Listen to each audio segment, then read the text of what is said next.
Hello there. I'm glad you found your way here tonight. Before we go anywhere, before we travel back through the years, let's take a moment, just a small one. If this helps you rest tonight, if you find yourself drifting off somewhere in the middle of spinning wheels and firelight, a like or subscribe means the world to me. It helps others find these quiet hours too. And tell me in the comments if you feel like it. Where are you listening from? What city? What country? What time is it there? I love knowing that while I'm speaking these words, someone is settling into bed in Tokyo.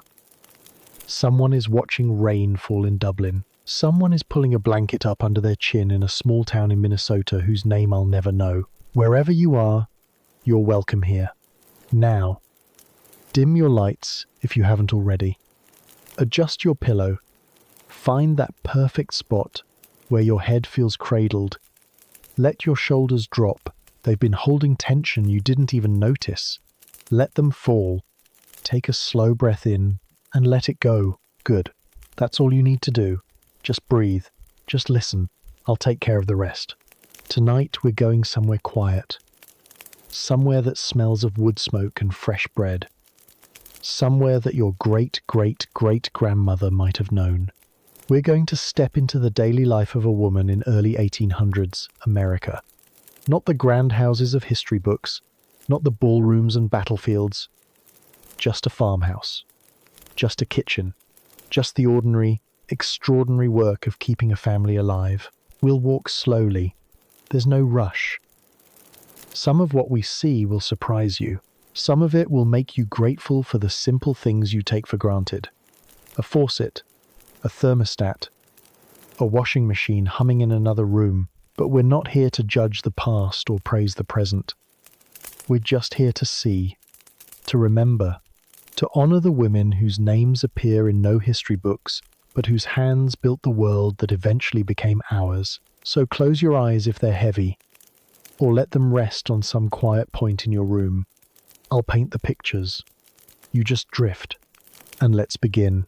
It is early. So early that the word morning doesn't quite fit yet. The darkness outside the window is complete.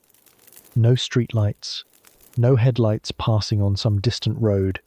Just the deep blue-black of a world before electricity. Somewhere, a rooster is beginning to stir. But even he isn't ready yet. In a farmhouse in rural Massachusetts, a woman is already awake. We'll call her Hannah. She doesn't wake to an alarm. There is no clock in her house that chimes or buzzes. But her body knows. After years of the same rhythm, the same demands, her body simply knows when it's time. Somewhere around 4:30. She lies still for just a moment. The bed is warm. Her husband's breath is slow, and even beside her. In the trundle bed, her youngest child makes small sounds in sleep. The blankets are heavy, wool and linen. The feather mattress has molded itself to her shape over the months since it was last restuffed. She doesn't want to rise, but the fire needs her. So she moves, slowly, quietly, so as not to wake the others. The floorboards are cold beneath her bare feet. So cold, it almost hurts. She finds her wool stockings by feel, pulls them on. Her dress from yesterday hangs on a peg. She slips it over her shift. The fabric is worn soft from years of washing. It smells of smoke and yesterday's cooking. Take a breath now. Let it be slow. Let your own body sink a little deeper into your bed. You're warm. You're safe. Hannah is moving through her morning so that you don't have to. Just watch her. Just drift. She moves through the dark house by memory. 14 steps from the bedroom door to the kitchen. She's counted them 1,000 times, navigating in darkness so complete you couldn't see your own hand in front of your face. But her feet know the way. The kitchen is cold. The fire has died down to embers overnight, carefully banked beneath a layer of ash to keep them alive until morning. This is her first task, her most important task. In a world without matches, without gas stoves, without electric heating, fire is everything. Fire is food. Fire is warmth. fire is light. If the fire dies completely, she would have to walk to a neighbor's house to borrow coals. There's shame in that, an unspoken judgment. What kind of woman lets her fire go out? But Hannah's fire hasn't gone out. Not once in 12 years of marriage. She kneels before the hearth. The stones are warm near the ember bed. She takes the small shovel and carefully uncovers the coals. They glow orange and red, pulsing like something alive, like a heartbeat. She leans close, blows gently. The embers brighten. She adds kindling first. Thin strips of dry wood, no thicker than her finger. They catch quickly, tiny flames licking upward, then slightly larger pieces. A log splits small. She blows again, and the fire grows. Light begins to fill the room, just a little, just enough to see the iron pots hanging from their hooks, the wooden bucket by the door, the long table where the family eats. The shadows retreat to the corners. Hannah sits back on her heels. Her face is warm now. Her back is still cold. She'll feel this strange division all day. The side of her closest to the fire almost too hot. The side away from it never quite warm enough. But the fire is alive. And now, the day can begin. Let your jaw soften. Let your hands go loose wherever they're resting. There is nowhere else you need to be. Nothing else you need to do. Just be here. Just listen to the fire crackling in a kitchen 200 years ago. Hannah rises. Her back aches. It always aches now. She's 34 years old, and she's had 6 children. 4 of them lived. Her body carries the history of each pregnancy, each labor, each year of lifting and hauling and bending and kneading. But there's no time to think about that. There's water to fetch. She takes the wooden buckets from their place by the door. 2 of them. Each one can hold about 5 gallons when full. 40 pounds of water each. 80 pounds total if she takes them both at once. She'll make this trip 3 times today. Maybe 4. The door opens onto darkness. The sky is just beginning to lighten at the eastern edge. Not sunrise yet. Just the first suggestion that the sun remembers this part of the world. The path to the well is worn into the earth. Hundreds of feet, thousands of trips, have carved it into the ground. Even in the dark, she can feel the packed dirt beneath her shoes. It's cold out here. Cold enough that her breath makes small clouds. Cold enough that the bucket handles sting her palms. The well is perhaps 100 yards from the house. Not far. Some women walk a quarter mile each way. Some walk to streams and must carry water up hills. Hannah's well feels like a small mercy. She lowers the bucket on its rope. Here's the splash far below. The rope runs through her hands as the bucket sinks and fills. Then she hauls it up, hand over hand. The full bucket is heavy. Water sloshes over the rim, wetting the stones, wetting her shoes. She pours the water into one of her carrying buckets. Lowers the well bucket again. Fills the second carrying bucket. 80 pounds of water. She settles the yoke across her shoulders, a carved piece of wood that distributes the weight. The buckets hang from either end, balanced carefully. If she moves too fast, they'll swing and spill. If she stumbles, she'll lose everything and have to start again. So she walks slowly, steadily, the way she's walked every morning for as long as she can remember. The sky is paler now, blue-grey. She can see the outline of the barn, the shape of the apple tree, the woodpile covered with canvas against the weather. By the time she reaches the house, her shoulders are burning, but the water is safe. She pours it into the large kettle hanging over the fire to heat. Some goes into the smaller pot for cooking, some into the pitcher for drinking and washing. She'll make this trip again after breakfast, and again after lunch, and the water will disappear into cooking and cleaning and laundering, and animals and a dozen other needs. And tomorrow, she'll do it again, every day, every season, every year of her life. Take a breath now. feel the weight of your own blanket. It's holding you, keeping you warm without any effort at all. The water in your house flows at the turn of a handle, warm or cold, however you want it. Let yourself appreciate this for just a moment, not with guilt, just with quiet gratitude. The house is stirring now. Hannah can hear her husband moving in the bedroom. The children are waking. Her eldest daughter, 12 years old, is already up. Already helping, already learning the rhythm that will define her own life.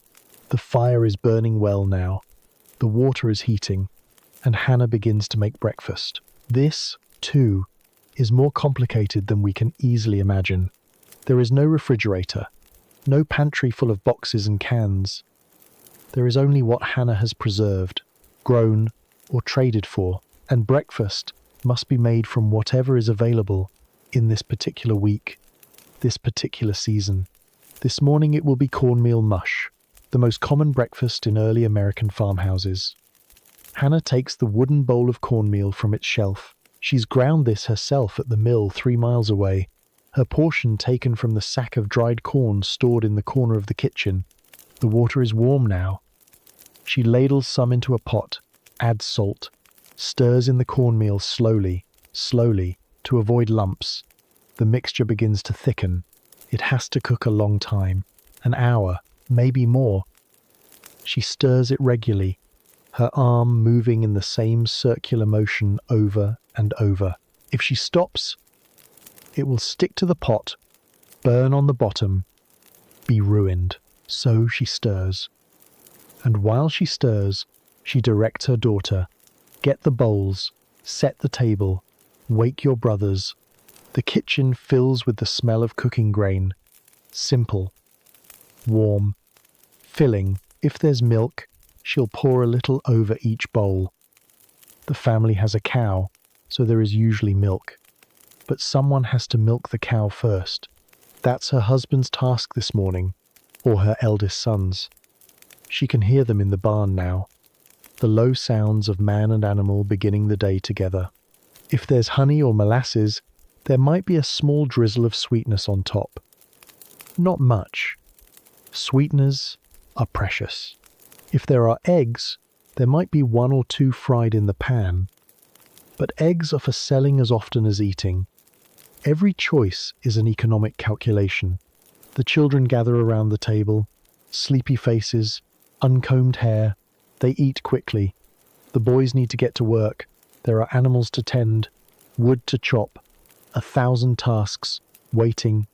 Hannah's husband eats, speaks briefly about the day ahead. There's a fence that needs repair. A neighbor is coming to help with something. He finishes, rises, pulls on his coat. The children follow him out.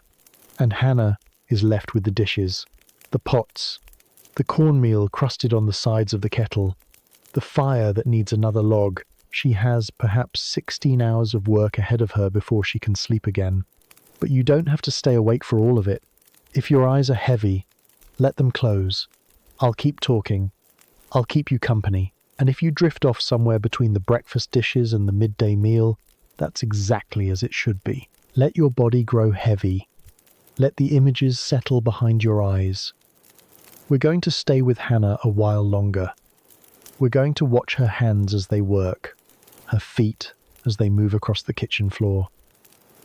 We're going to see what a day really looked like when every simple thing required effort. But we'll move slowly, like the fire that burns, like the water that heats, like the corn that cooks. There's no rush, only the slow unfolding of an ordinary day. Soon, we'll follow Hannah as she begins the real work of her morning.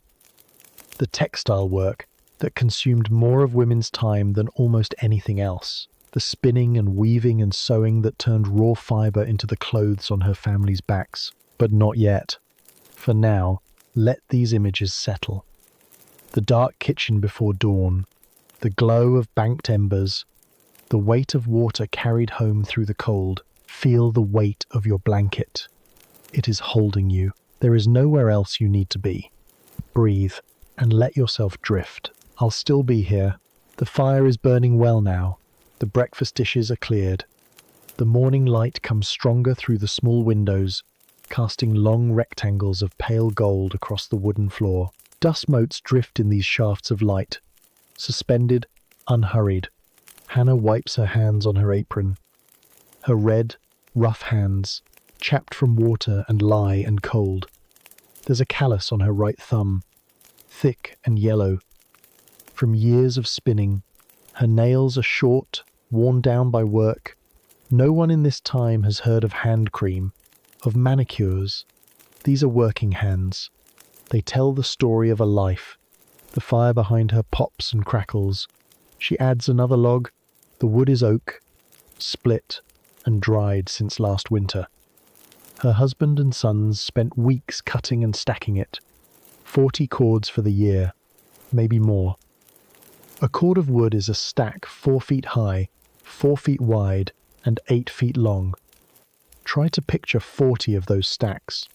That's what it takes to cook every meal, heat every room, boil every kettle of water for 1 year, and next year it starts again. Take a breath now. Let it fill your chest. Let your shoulders drop as you exhale. The fire in Hannah's kitchen is doing its work without you. You can simply watch, simply rest. Hannah moves to the butter churn in the corner. Last night, she set out the cream that had risen to the top of the milk pails. It's been sitting overnight, reaching room temperature. Cold cream doesn't churn well. This is one of 1,000 small pieces of knowledge that fill Hannah's mind. When to plant and when to harvest. How to tell if bread is done. What herb helps with fever. The temperature cream needs to be before you can turn it into butter. The churn is a tall wooden cylinder with a lid. Through the lid, a long stick called a dash goes up and down. This is the churning motion. Up and down, for perhaps 30 minutes. Sometimes longer, sometimes much longer, depending on the cream, the temperature, the humidity, the mysterious moods of dairy. Hannah begins. The dash moves up and down. The cream splashes softly inside. It's a rhythmic sound, almost musical. Slosh, slosh, slosh. Her arm will be tired before this is done, but there's no one else to do it. Her daughter is feeding the chickens. Her husband is in the field. The boys are helping him. This is women's work. This is her work. And the family needs butter, so she churns. Let your arms rest heavy at your sides. Feel how your body sinks into the surface beneath you. Hannah's arm is moving, but yours can be perfectly still. That's the gift of listening. You receive the story without bearing its weight. The cream changes as she works. First it thickens, then it grows heavy, then, finally, the fat begins to separate from the liquid. This is the moment. The buttermilk parts from the butter, and suddenly there are yellow clumps floating in thin white liquid. She drains off the buttermilk. This won't be wasted. Nothing is ever wasted. It will go into biscuits, into soup, into the slop bucket for the pigs. The butter itself must be washed, worked, pressed to remove any remaining liquid. If liquid stays in the butter will go rancid faster. Preservation is everything. She works the butter with a wooden paddle, pressing, folding, pressing again. The muscles in her forearms stand out with the effort. Finally, she shapes the butter into a block, presses it into a mold with a carved flower on top. This is her mark, her signature. When she takes butter to market or gives it to a neighbour, they'll know it's Hannah's by the small rose imprinted on the surface. One task done, 100 more to go. The morning light has strengthened. It's perhaps 8 o'clock now, or close to it. In our world, some people are just waking up, just reaching for their phones, just wondering what to have for breakfast. Hannah has already been working for nearly 4 hours. She moves to the spinning wheel. If your eyes are still open, let them close now. The spinning wheel is a sound you'll hear again and again as we travel through this day. A soft whir, a rhythmic hum. Let it become a kind of music. A lullaby from 2 centuries ago. The spinning wheel sits by the window where the light is best. It's a treadle wheel, which means Hannah pumps it with her foot rather than turning it by hand. Her great-grandmother used a great wheel, the kind you've probably seen in picture books, a massive thing that required walking back and forth while spinning. The treadle wheel is smaller, more efficient, a technology that changed women's lives when it arrived. But it's still slow, still requires constant attention, still demands hours and hours to produce enough thread for even a single garment. Today, Hannah is spinning flax into linen thread. The flax has been processed already. Months of work that happened last fall. The flax plants were harvested. The stalks were bundled and left to rot in the fields for weeks, a process called retting. The smell was terrible, like decay, like something dying. Because something was dying, the soft parts of the plant were breaking down, leaving only the strong fibers behind. Then the retted stalks were dried, broken, beaten, combed through a series of increasingly fine metal teeth called hackles. Each step turned raw plants into something slightly more like thread. What Hannah holds now is a bundle of fine, pale fibers, combed smooth, ready for spinning. She feeds a small amount of fiber into the wheel. Her fingers move constantly, pinching and pulling, adding just enough to create an even thread. Too much, and the thread will be thick and lumpy. Too little, and it will be thin, weak, prone to breaking. The wheel whirs. Her foot pumps. The thread winds onto the bobbin. She'll sit here for hours. The morning will pass. The midday meal will need to be made, and she'll rise from the wheel to cook, then return when the dishes are done. The afternoon will fade into evening. The light will grow golden, then dim, and still she'll be spinning. Still her foot will pump. Still her fingers will dance, because her family needs clothes. Her husband's shirt is wearing thin at the elbows. Her youngest son has grown 3 inches since spring, and his trousers no longer reach his ankles. The baby needs gowns. Everyone needs stockings. The sheets on the beds are softening to the point of tearing. The kitchen towels are more patch than original cloth, and every bit of fabric for all of these things must come from thread. Thread that comes from this wheel. This motion, these hours and hours and hours of sitting by the window, listening to the whir, watching the bobbins slowly fill. Let your body sink a little deeper. Let your breath come slow and even. The wheel spins, the thread forms, and you can drift along with the rhythm. In and out of sleep. In and out of this story that asks nothing of you but your presence. Hannah's mind wanders as she spins. This is one of the few tasks that allows for some mental freedom. Her hands and feet know the work so well she doesn't have to think about them. So she thinks of other things. She thinks about her sister in Connecticut. They haven't seen each other in 3 years. Letters come sometimes, carried by neighbors or travelers. The last one told of a new baby, a healthy boy. Hannah wonders what he looks like, whether he has their mother's nose. She thinks about the preserves running low in the cellar. The pickled beans are almost gone. The apple butter has a layer of mold on top that will need to be scraped away. Winter is not yet over, and already she's counting the jars, calculating how many weeks until spring growth begins.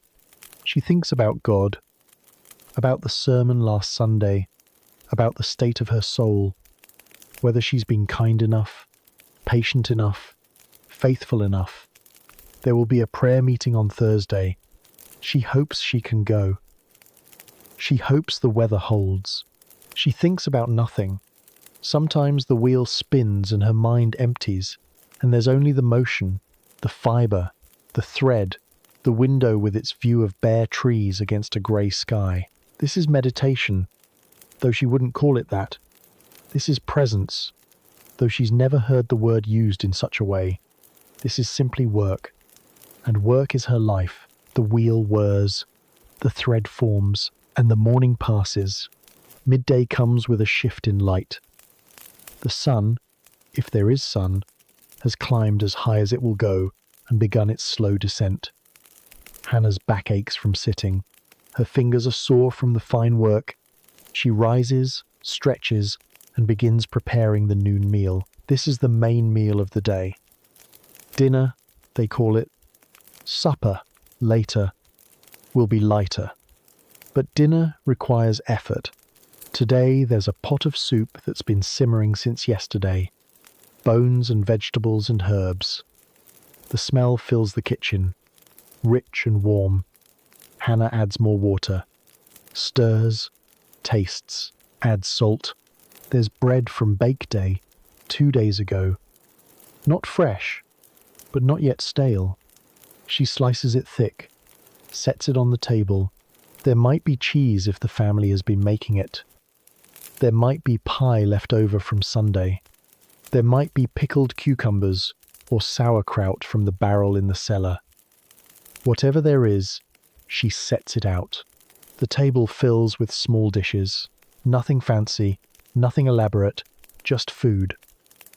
The fuel that keeps bodies working. Her family comes in from outside. Her husband's hands are dirty from fence repair. Her sons are arguing about something unimportant, the way brothers do.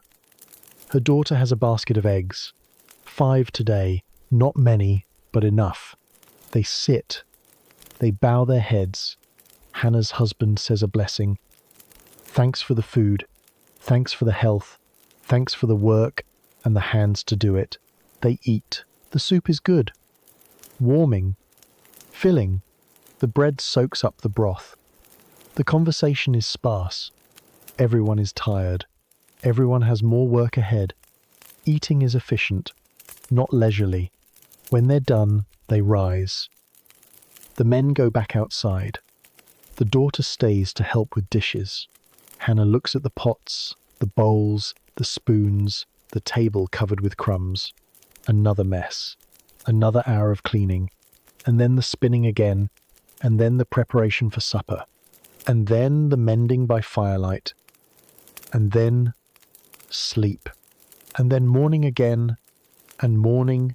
And morning. For all the mornings of her life. She takes a breath. She doesn't feel sorry for herself. This is simply life. She doesn't know any other way, but you can feel for her. You can honor the weight of it, the relentlessness, even as you lie in your own comfort, your own ease. Feeling for her doesn't diminish your rest. It deepens it. It makes you grateful. It connects you. Across 2 centuries, to a woman who lived and worked and loved and struggled, just as you live and struggle in your own way. Let your jaw soften. Let your hands rest open. There is nowhere you need to be. And the afternoon unfolds. The afternoon is for heavier work. Hannah has finished the dishes. Her daughter has gone to help with the younger children, the ones too small for serious labor but too old to be left alone. The house is quieter now. The fire burns. The wheel waits. But before she can return to spinning, there's the mending. Always, always the mending. She takes her basket from its place near the spinning wheel. It's never empty. She's never seen the bottom of it. Not really. As soon as she finishes one repair, another garment finds its way in. A torn hem. A worn elbow. A button that's come loose. A seam that's split along the shoulder. Today there's a sock that needs darning. The heel has worn through. She can see clear through to her hand when she holds it up to the light. She threads her needle. The thread is fine and precious. Every inch of it represents time at the wheel. She doesn't waste a bit. Her stitches are small, tight, even. The kind of stitches that come only from years of practice, that become so automatic the hands seem to move on their own. The sock repairs itself under her fingers. The hole disappears. The fabric strengthens. She sets it aside. Picks up a shirt. Her husband's shirt, the one that's wearing at the elbows. She patches it with fabric cut from a shirt that was too worn to save. Nothing is thrown away. Nothing is discarded until every possible use has been wrung from it. Shirts become patches. Patches become quilt scraps. Quilt scraps become cleaning rags. Cleaning rags eventually, finally, go to the fire or the slop bucket. But this shirt has life in it yet. The patch goes on, the stitches hold, another few months of wear, maybe more. Take a breath, let it out slowly. Hannah's needle moves through fabric while you rest. Her work continues while yours waits. There's something peaceful about this. If you let it be peaceful, someone is working, someone is caring, someone is mending the world, one small stitch at a time, and you can simply drift. The afternoon light begins to change. The rectangles of gold on the floor stretch longer, thinner. The fire needs attention again. Hannah rises, adds wood, adjusts the logs with the iron poker. While she's up, she checks the dough. This morning, before the spinning, before the churning, she mixed bread dough and set it to rise. It's been sitting in a covered bowl near the fire, where the warmth helps the yeast do its work. She presses a finger into the surface. It springs back slowly, ready for the next stage. She punches down the dough, kneads it briefly, shapes it into loaves, sets them in the bread pans. They'll rise again for another hour or two before baking. Tomorrow is bake day.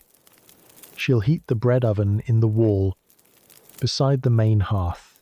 She'll test the temperature with her hand, with a piece of paper, with years of experience that tell her whether the oven is hot enough, too hot, not yet ready.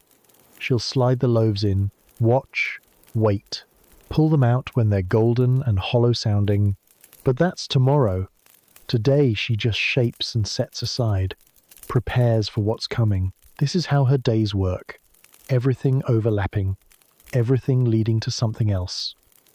The soup simmering while she mends, the fire burning while she does everything, always needing attention, always pulling at the corner of her mind. Multitasking, we'd call it now. As if we invented the concept. As if women haven't been holding a dozen threads of work simultaneously since the beginning of time. Supper is simple.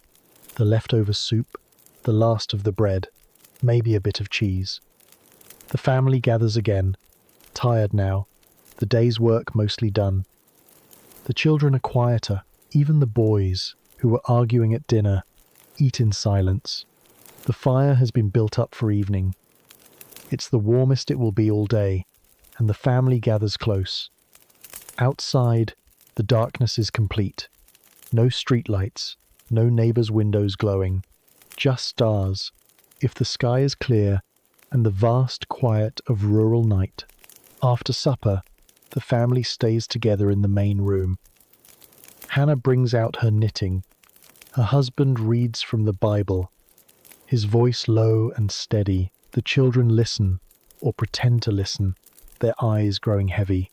This is the hour of calm.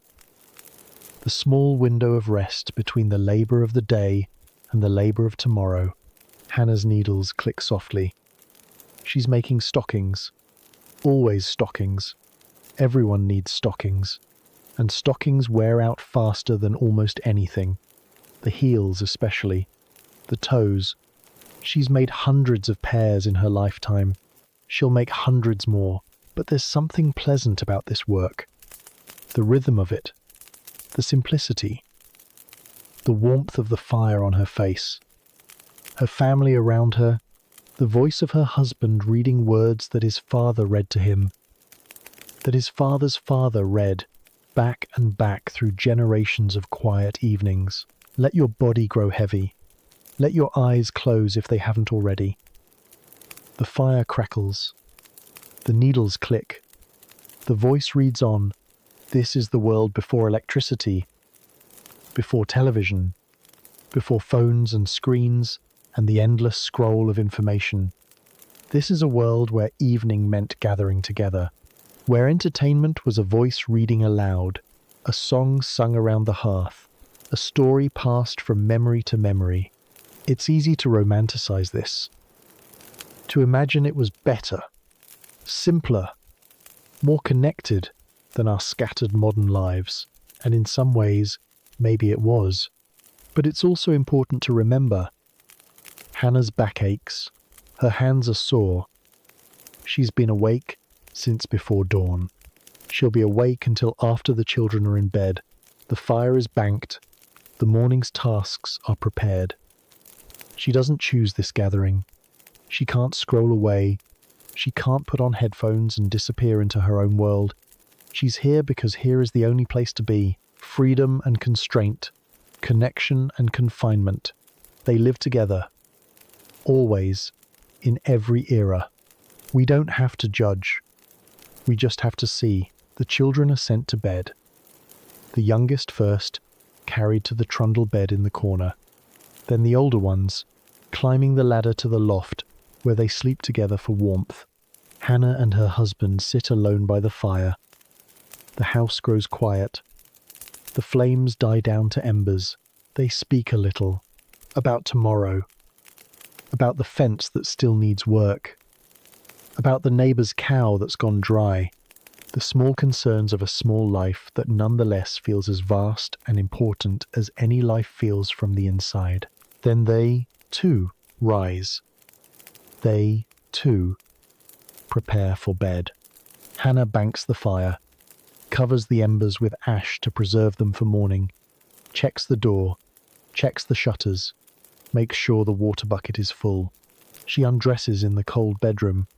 Her dress goes onto the peg. Her shoes go beneath the bed. She slides between the sheets in her shift, the cold fabric shocking against her skin until her body heat warms it. Her husband is already breathing deep beside her. She lies there for a moment, tired in every bone, tired in a way that we, with our desk jobs and our screen time, can barely imagine, but also satisfied.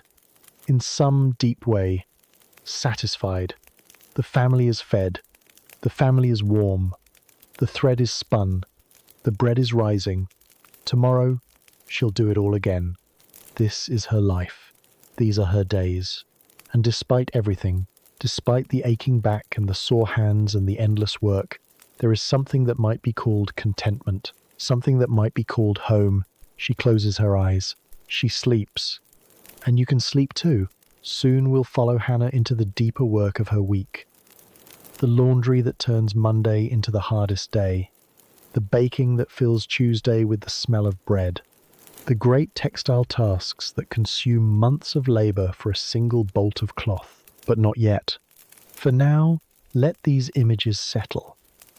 The spinning wheel by the window, the bread dough rising in its bowl, the fire banked for the night. Feel the weight of your blanket. It is holding you. Your body is sinking, gently, into softness. There is nowhere else you need to be. Breathe and let yourself drift. When you buy a shirt, you probably don't think much about where it came from. You might check the tag, see a country name, a blend of cotton and polyester, instructions for washing, for drying, for ironing you'll probably never do, but the shirt itself arrives finished, seams sewn, buttons attached, ready to slide over your head or button up the front. You pay your money, you wear your shirt, and the only labour involved, from your perspective, is walking to the store or clicking Add to Cart. In early 1800s America, that shirt represented hundreds of hours of women's labour. Hundreds. Not an exaggeration. Not poetic license. Actual hours that could be counted, measured, tracked across seasons and years, because the shirt didn't start as fabric. It started as a plant growing in the field, or wool growing on a sheep's back, or flax standing in rows, swaying in the summer breeze. And between that raw material and the finished garment, there were a dozen steps, maybe more.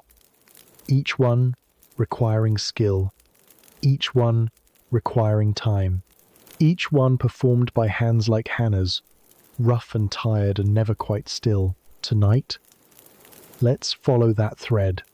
Let your body rest. Let your breathing slow. We're going to sit with Hannah as she works, as generations of women worked, turning raw fiber into the fabric of life. It begins with growing. If the fiber is flax, which is what linen comes from, it was planted in the spring, just after the last frost, when the soil was warming but not yet dry. Hannah, or her husband, or both together, walked the rows, scattering seeds, praying for rain. The flax grew tall and thin. Blue flowers appeared in June, small and delicate, covering the field like a pale sky fallen to earth. Beautiful. But this beauty wasn't the point. The point was beneath the flowers, in the stalks themselves, in the long fibers that would eventually become thread. In late summer, when the stalks had yellowed and the seeds were forming, it was time to harvest. Not with a scythe, not by cutting. Flax was pulled up by the roots, the whole plant yanked from the ground in bundles. This was hard on the back, hard on the hands, but cutting would damage the fibers, so pulling was the only way. The bundles were tied and left to dry, and then came retting. Take a breath now. A slow one. We're going to be with this process for a while, and there's no rush.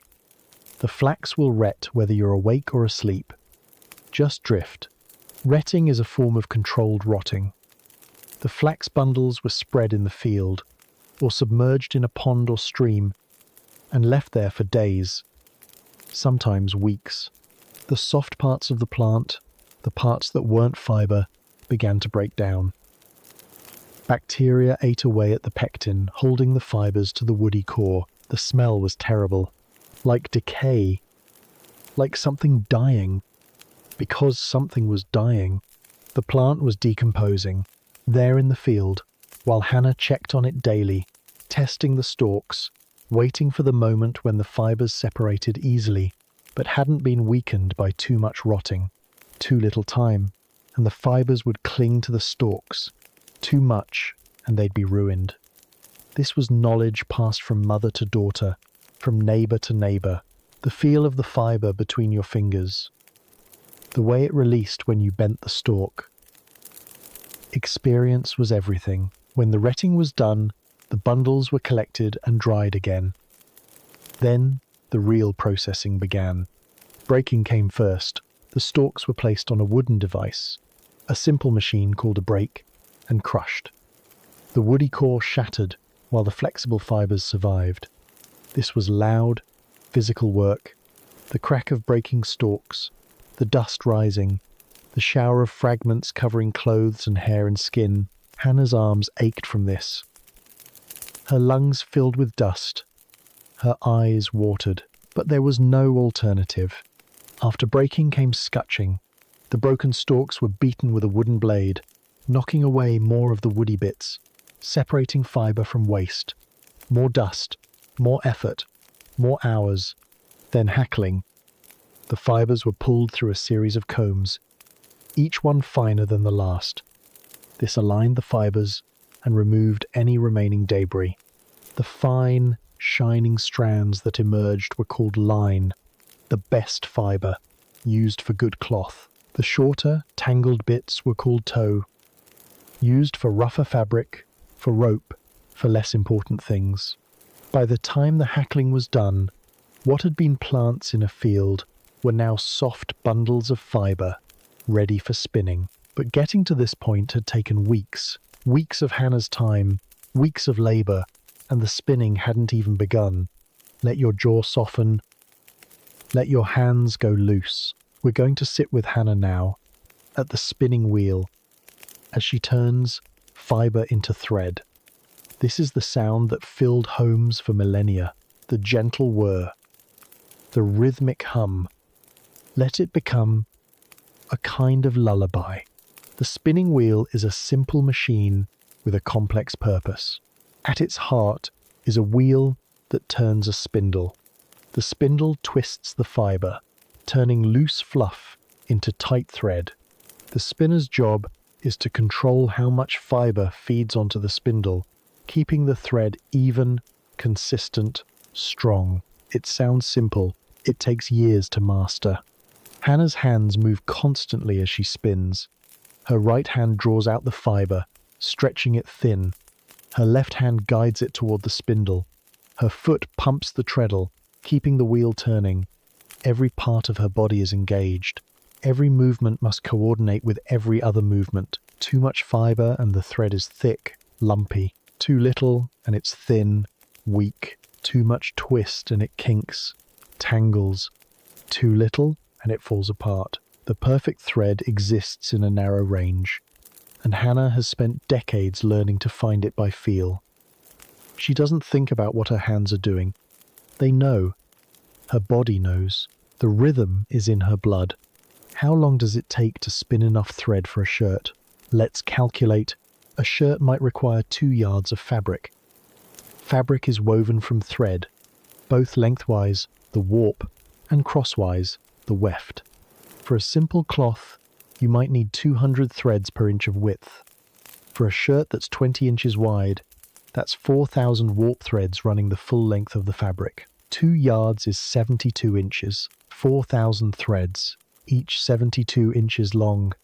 That's 288,000 inches of thread just for the warp. Add the weft, add the seam allowances, add the waste that inevitably happens, and then consider that Hannah might spin about 100 yards of thread per day.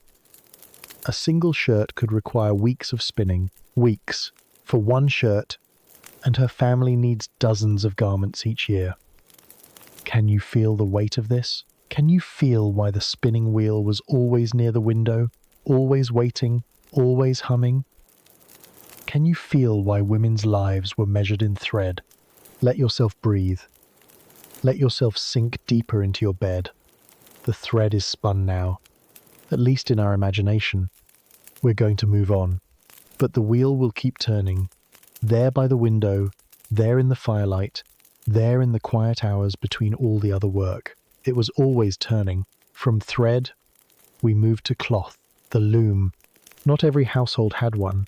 Looms were expensive, large, complicated to set up and maintain. Some women borrowed a neighbor's loom. Some paid a weaver to produce cloth for them.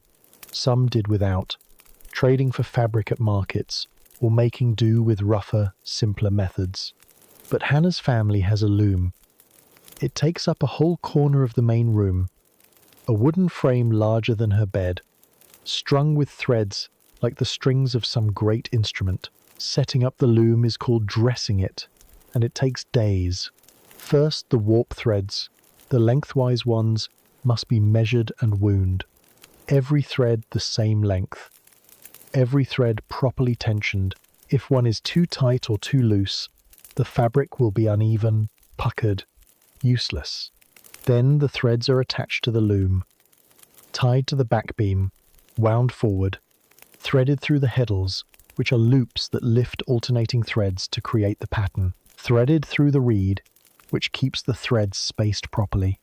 It's like setting up a machine. A very complicated, very manual machine that requires complete concentration and allows for no mistakes. Days of work before a single inch of cloth can be woven. But finally, the loom is ready. Hannah sits on the bench before it. Her feet find the treadles. Her hands take up the shuttle, a small wooden device that carries the weft thread. She presses the first treadle. Half the warp threads rise. She throws the shuttle through the gap, the shed, trailing thread behind it. She catches the shuttle on the other side. She pulls the beater toward her, pressing the new thread tight against the others. She presses the second treadle. The other half of the warp threads rise. She throws the shuttle back, catches, beats, presses, throws, catches, beats, presses, throws. This is the rhythm of weaving. This is the sound that fills the room, the clack and thump, the whisper of thread against thread. It's almost hypnotic, almost musical. Let it carry you. On a good day, Hannah might weave 5 yards of cloth, 5 yards in a full day of work. Her family needs 50 yards a year, minimum. That's 10 full days of weaving. But she can't weave for full days. There's cooking, there's cleaning, there's childcare, there's spinning that must continue even during weaving season because the thread runs out and more is always needed. So it stretches. Weeks, months, a whole season of returning to the loom, whenever she can, whenever the other work allows, whenever there's enough light and enough time. And when the cloth is finally done, cut from the loom, rolled into a precious bundle, then the sewing begins. Take a breath. Let your body grow heavier. We've followed the fibre from field to thread to cloth. And still the shirt doesn't exist. Still there are hours of labour ahead, but you don't have to stay awake for all of it. If your eyes are closed, leave them closed. If you're drifting, keep drifting. I'll tell you about the sewing, about the stitches that hold the world together, and you can listen from wherever you are, awake or asleep, here or halfway to dreams. Cutting fabric is terrifying. Not the word Hannah would use, but it's true. Every piece of cloth represents weeks or months of work. Every cut is permanent. There are no pattern books, no PDF downloads, no YouTube tutorials. There's only knowledge passed down, usually imperfectly. There's only experience, built up over years of trying and sometimes failing. Hannah spreads the cloth on the table. It's smooth under her hands, slightly rough. The colour of unbleached linen, cream and grey. It smells faintly of the field it came from, the water it was retted in, the smoke of the room where it was woven. She has a vision in her mind, a shirt for her husband. She's made this shirt before, many times. She knows the basic shapes, the front panels, the back panel, the sleeves, the collar, the cuffs. She doesn't have paper patterns. She measures with her hands, a span for this width, a cubit for that length. She might make a rough pattern from old newspaper, if she has any, or from used fabric that she's traced from a worn-out garment. She takes the scissors, large iron scissors that her grandmother once owned, heavy in her hand. She cuts. The fabric whispers as it separates. The shape emerges. 2 front panels. She sets them aside, cuts the back, the sleeves, the smaller pieces for collar and cuffs. Every cut has to be right. Fabric is too precious to waste. Too much labour went into making it. But Hannah has done this before. Her hands know what they're doing. The pieces emerge, clean and even, ready for sewing. And now, finally, the needle. Sewing is evening work. When the daylight has faded and the fire is burning low, when the spinning is done for the day and the family is quiet, Hannah brings out her sewing basket. Inside are needles, thread, thimbles, scissors, and the pieces of garments in progress. She threads her needle. The thread is fine, the eye of the needle small, and the light is dim. This is hard on the eyes.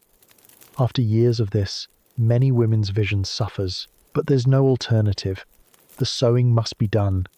She picks up the first 2 pieces. Small stitches, tight stitches, even stitches. Every seam must be strong enough to survive years of wearing and washing. Every stitch must be invisible on the outside, hidden in the seam allowance. Her thimble presses against the needle. Push. A simple shirt might have 8 or 10 major seams. Each seam might be a yard long. At 10 stitches per inch, that's 360 stitches per seam. 3,000 stitches, maybe more, for the basic structure. Then the buttonholes, each one cut carefully, then stitched around the edge to prevent fraying. A dozen buttonholes, each one taking 10 or 15 minutes. Then the hem, the collar attachment, the cuffs. A man's shirt, simple and plain, might take 15 to 20 hours of hand sewing, not including the weeks of spinning, not including the days of weaving, not including the months of growing and processing the fibre. All of that for one shirt that will be worn for years. That will be mended and patched and turned and altered until it literally falls apart. That will eventually be cut down for a child's garment, then for rags, then for nothing. Nothing is wasted. Everything is precious. Every stitch represents time that cannot be recovered, labor that cannot be undone. Let your body sink. Let the weight of your blanket hold you. We've followed the thread from field to shirt. We've seen what it costs, in hours, in labor, in the silent work of women's hands. And this was constant. This was forever. There was never a moment when all the clothes were made, all the linens were finished, all the mending was done.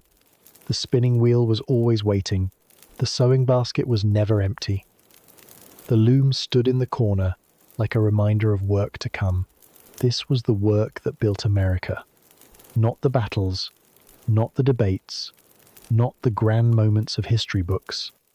This quiet work, this endless work, this work that has been almost completely forgotten. Let yourself remember it just for a moment before you drift into sleep, and let yourself feel grateful for the machines that spin and weave while we do other things, for the factories far away that sew our clothes, for the ability to walk into a store and buy a shirt without giving a thought to the hundreds of hours it once required. This is not better or worse. It's just different. It's the world we live in now. But the women who came before us deserve to be remembered. Their hands shaped the world. Their labor made life possible. And their stories, even when quiet, even when ordinary, are worth telling. Soon, we'll follow Hannah into the kitchen, into the work of feeding a family when every ingredient requires effort, into the garden and the cellar and the smokehouse. But not yet. For now, let these images settle. The spinning wheel by the window, the loom in the corner, the needle moving through cloth by firelight. Feel the fabric of your own blanket. Soft, finished, made by someone, somewhere, whose name you'll never know. There is nowhere else you need to be. Breathe and let yourself drift. I'll still be here. Morning again. We've lost track of how many mornings we've watched with Hannah. They blur together, the way mornings do when you live the same day over and over. The same darkness before dawn, the same cold floor, the same embers to revive, the same water to fetch, the same fire to tend. But this morning smells different. Spring is coming. The air through the cracked window carries something new. Not warmth, exactly. It's still cold, still biting at her fingers as she milks the cow. But there's a softness, a promise. The frozen ground is softening to mud. The icicles on the eaves are dripping, and in the kitchen garden behind the house, Hannah can see the first green shoots pushing through the dark earth. Let your body rest. Let your breath slow. We're going to walk with Hannah through the year now, following the food that feeds her family from seed to table. It's a gentler journey than the textile work. More sun, more green, more of the earth's slow generosity. The kitchen garden is Hannah's domain, not officially. Nothing is officially hers. By law, everything she owns, everything she makes, everything she grows, belongs to her husband. But in practice, within the small world of this farm, the kitchen garden is recognized as women's space. Hannah decides what to plant. Hannah tends the rows. Hannah harvests when the time is right. It's perhaps a quarter acre, not large, fenced with rough-cut rails to keep out the chickens and the pigs. The soil is dark and rich, fed for years with ash from the fire and manure from the barn. On this spring morning, Hannah kneels at the edge of the first row. Her knees sink into the mud. Her hands are already dirty. She doesn't notice. She hasn't had clean hands since she was a child. She's planting peas. The seeds are small and wrinkled, saved from last year's harvest. She's kept them dry all winter, stored in a jar, waiting for this moment. Now she pushes them into the soil, one by one, spacing them by feel. A finger's width apart, 2 knuckles deep. Cover gently, move to the next spot. The work is slow, meditative. The sun is warm on her back. Birdsong fills the air. Somewhere in the distance, her husband is calling to the oxen. His voice a low murmur she can't quite make out. This is peace. This is as close to peace as her life allows. Take a breath. Let it out slowly. You're kneeling with Hannah in the mud. You can feel the sun on your back, the cool soil between your fingers. There's nowhere else you need to be. Nothing else you need to do. Just plant. Just breathe. Just be. The garden will fill as spring deepens. After the peas come the beans. Pole beans that will climb up the corn stalks. Bush beans that will sprawl close to the ground. She plants them in rows, marks them with sticks, covers them carefully. Then the squash. Winter squash that will store in the cellar for months. Summer squash that will come early and plentiful. The seeds are larger, easier to handle. She plants them in hills, several seeds together, with space for the vines to spread. Then the corn, the backbone of the kitchen garden. She plants it in blocks, not rows, because corn pollinates by wind and needs neighbours to produce ears. The kernels go deep. They'll be the last to sprout, but the first to tower above everything else. Then the cabbage, the turnips, the parsnips and carrots and beets, the onions and garlic, planted in fall and now pushing up green spears. The herbs, sage and thyme, rosemary and lavender, mint and chamomile. Some for cooking, some for medicine, some for dyeing cloth. By the time the planting is done, the garden is full of potential. Brown earth scored with rose, tiny sprouts beginning to appear. The promise of food to come, but the work is only beginning. Weeding. The word doesn't capture it. Weeding is constant. Weeding is endless. Weeding is the background hum of the entire growing season. Every morning, before the heat sets in, Hannah walks the garden. She bends, she stoops, she kneels, she pulls. The weeds never stop coming. Lamb's quarters and pigweed, purslane and dandelion, chickweed and thistle. Some of them she can eat, and she does, adding greens to the soup pot. But most of them are just competition. Competition for water, competition for nutrients, competition for the sun that her vegetables need. Her back aches. It always aches. But she keeps bending. Her hands pull at the roots. Sometimes they come easily, sliding out of the wet soil with a satisfying pop. Sometimes they resist, their roots deep and tangled, and she has to dig with her fingers, her nails filling with dirt. This is not glamorous work.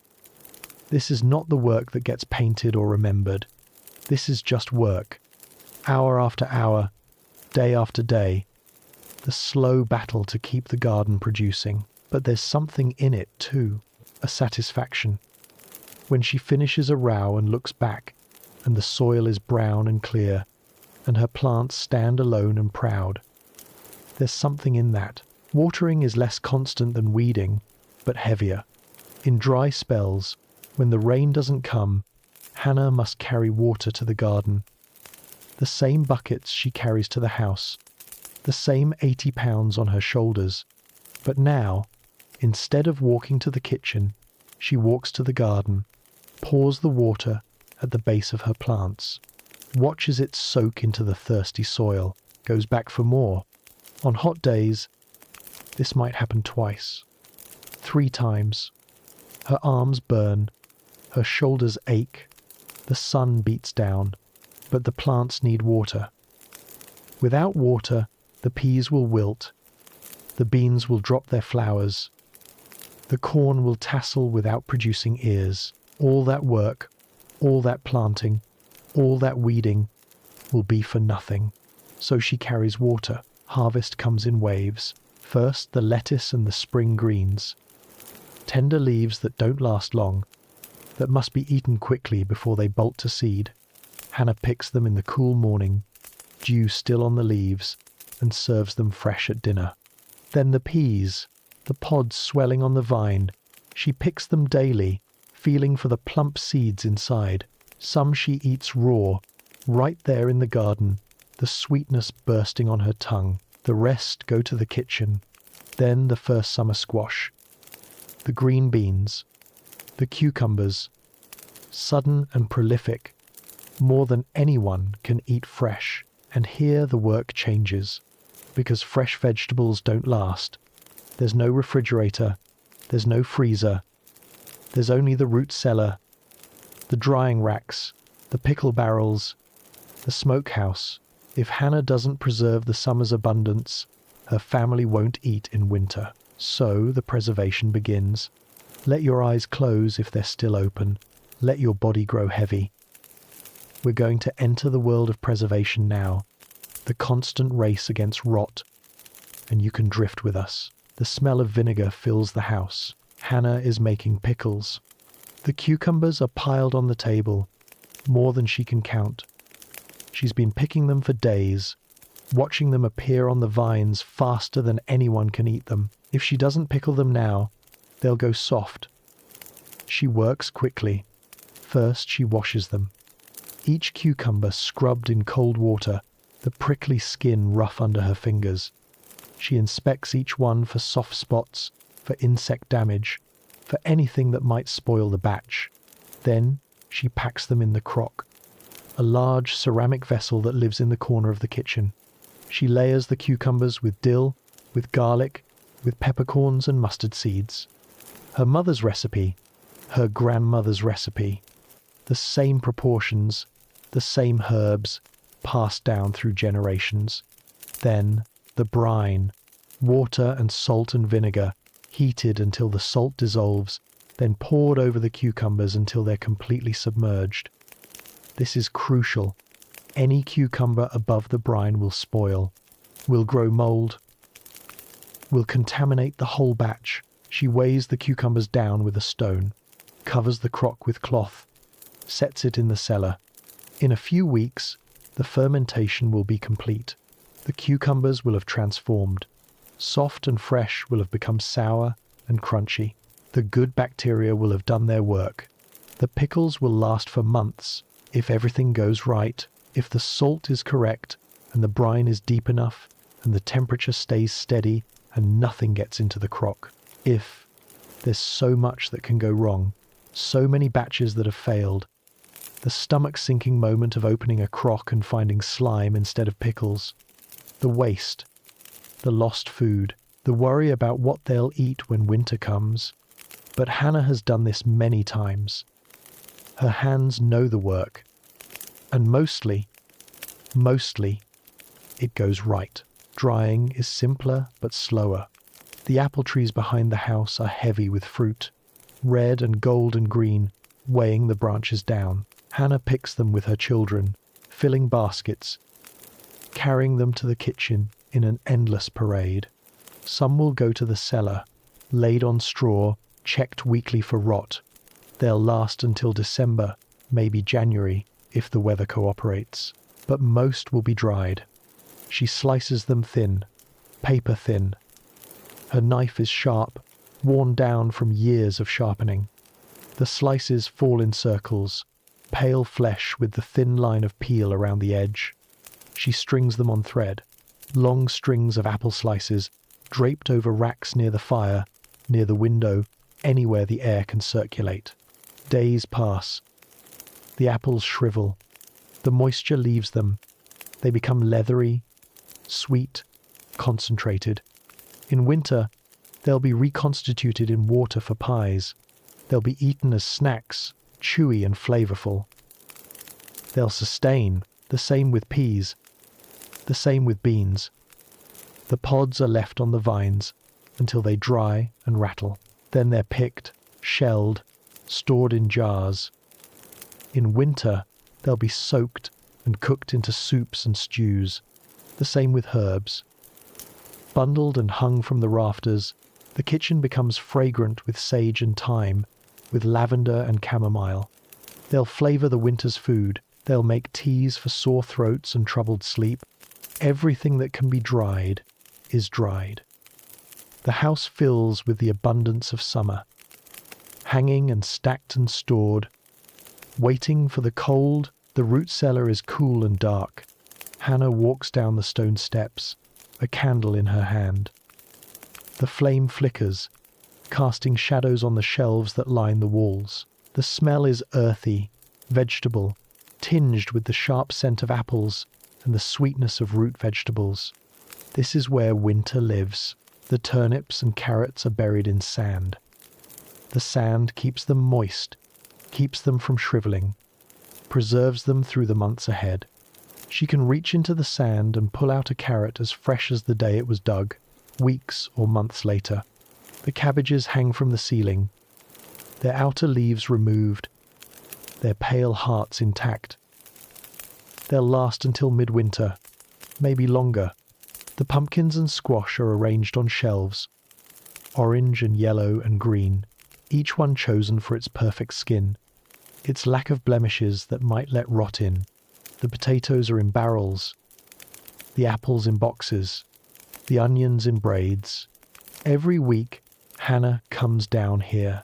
She checks, she turns, she removes anything that's beginning to spoil before it can affect its neighbors. She counts, she calculates. How long until spring? How much food remains? Will it be enough? This is the math that haunts her, the arithmetic of survival. Some years, the answer is clear. There's plenty. Some years, the answer is terrifying. There's not enough. And even in the plenty years, there's the worry, the watching, the constant vigilance. Let your body relax. Let your mind drift. Hannah's worry doesn't have to be your worry. You can rest in the knowledge that survival, for you, is not so precarious. That food is as close as a store, a restaurant, a delivery app. This is the gift of your time. Let yourself receive it. Bread Day. We've mentioned it before, but now let's enter it fully. Let's feel the flour on our hands. Let's smell the yeast rising. It's Saturday, the day set aside for baking. Hannah has been preparing for this all week. Yesterday she set the sponge. Flour and water and a bit of her starter. The sourdough she's kept alive for years. Feeding it, nurturing it, passing it from one batch to the next. The sponge sat by the fire overnight, bubbling and growing, the wild yeasts multiplying. Now, in the early morning, she adds more flour, more salt, begins to knead. The dough is stiff at first, resistant. Her arms work, pushing and folding, pushing and folding. The rhythm becomes automatic. Push, fold, turn, push, fold, turn. Slowly, the dough changes. It becomes smooth, elastic. When she pushes it, it springs back. This is the gluten developing. This is the magic of bread. She kneads for 15 minutes, maybe 20. By the time she's done, she's sweating. Her arms are tired, but the dough is perfect. She shapes it into loaves. 2 large ones for the family, a smaller one for trade, a bit set aside for rolls. She places them in greased pans, covers them with cloth, sets them near the fire to rise. While the bread rises, she prepares the oven. The bread oven is built into the wall beside the main fireplace. A dome of brick, separate from the cooking fire, designed specifically for baking. She builds a fire inside it, burning hot, filling the space with flames. The fire burns for hours. The bricks absorb the heat, storing it, becoming the oven's heating element. There's no dial to set, no thermometer to check. Hannah judges the temperature by experience, by the feel of the air when she opens the door. By the way, a scrap of paper browns or burns when tossed inside. When the oven is ready, she rakes out the coals, sweeps the floor clean, slides the loaves in, quickly, before the heat escapes. Then she closes the door and waits. The smell begins to fill the kitchen. Bread baking, one of the most comforting smells in human experience. Hannah's children drift toward the kitchen, drawn by the scent. Her husband pauses his work to breathe deep. After an hour, maybe a little more, Hannah opens the oven. She taps the loaves. They sound hollow. Done. She pulls them out. Golden and crusty, steam rising from the crust, sets them on the table to cool. This is bread, staff of life, the foundation of every meal. And it required all of this. The growing of wheat, the milling at the neighbour's mill, the keeping of the starter, the kneading, the fire building, the timing, the experience of generations. One loaf, one day's work, and by the end of the week, it will be gone, and bake day will come again. The animals need tending. We've mentioned the cow, the chickens, the pigs, but let's spend a moment with them. Let's hear them rustle in the barn, feel the warmth of their breath on a cold morning. The cow stands in her stall. Her name is Molly, though not all cows have names. She's been with the family for 7 years. She's given calves, given milk, given more than Hannah can measure. Every morning and every evening, Hannah sits beside her on a low stool, presses her head against Molly's warm flank, takes the teats in her hands and begins to milk. The milk streams into the bucket. A rhythmic sound, almost musical. The barn smells of hay and manure and animal warmth.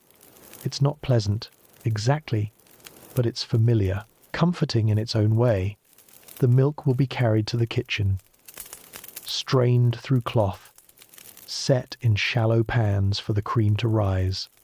Some will be drunk fresh, some will be churned to butter, some will be made into simple cheeses that store for months. The chickens are louder, more chaotic.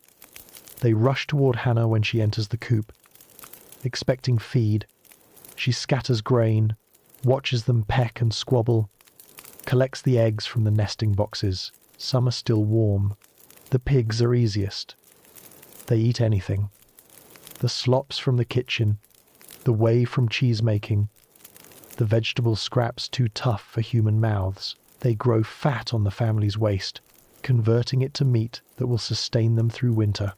In late fall, there will be butchering, but that's a different kind of day. A harder day. A day of community gathering and grim work, and the smell of blood and smoke. We'll come to that.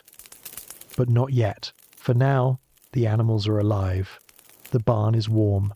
The milk streams into the bucket, and Hannah carries the pail back to the kitchen, the weight familiar in her hand. Supper is simple tonight. Bean soup from the pot that's been simmering all day. Bread from this morning's baking. Pickles from the crock. Applesauce from the preserved fruit. The family gathers. They give thanks. They eat. There's nothing fancy here. Nothing that would appear in a cookbook or a restaurant. Just food. Simple food. Grown and raised and preserved and prepared by Hannah's own hands. Food that keeps bodies alive. Food that lets the work continue. This is what it means to feed a family in early 1800s America. Not convenience. Not choice. Not the endless options of a modern grocery store. Just survival. Just nourishment. Just enough. Soon, we'll follow Hannah through the hardest day of her week. Laundry day. Blue Monday. The work that broke women's bodies and spirits. But not yet. For now, let these images settle. The garden with its green rose. The cellar with its stored abundance. The bread cooling on the table. Feel the weight of your blanket. It is holding you. Your body is sinking. Gently. Into softness. There is nowhere else you need to be. Breathe and let yourself drift. Monday morning, Hannah has been dreading it since Saturday. The laundry waits for no one. It accumulates through the week, a growing pile of soiled clothes, dirty linens, stained aprons, and muddy stockings, and the endless diapers of the youngest child. By Sunday night, the pile is enormous, unavoidable, demanding. Monday is Blue Monday. The name is apt. There is no day Hannah hates more than this one. Let your body relax. Let your breathing slow. You don't have to do this work. You just have to witness it. Just to understand what it cost. She starts in darkness, as always. But this morning, there's more water to carry. Laundry requires an enormous amount of water. 50 gallons, maybe more, for a large family. Every drop carried from the well in buckets, carried to the fire, heated in kettles until steam rises toward the ceiling. The fire must be huge. Not the gentle cooking fire of ordinary days. A roaring blaze that heats water fast and keeps it hot for hours. By the time the sun is fully up, Hannah has already made a dozen trips to the well. Her shoulders ache, her hands are red, but the water is heating. The work can begin. Sorting comes first. The clothes are divided by how dirty they are. The least soiled items will be washed first, in the cleanest water. The dirtiest items last, when the water is grey and sudsy, but still warm enough to work. Whites are separated for boiling. They'll go into the big kettle, submerged in scalding water with lye soap, boiled until they're clean. The steam will fill the room. The smell will be sharp, almost choking. She examines each item for stains. Some need special treatment. Blood comes out with cold water and salt, if you catch it early enough.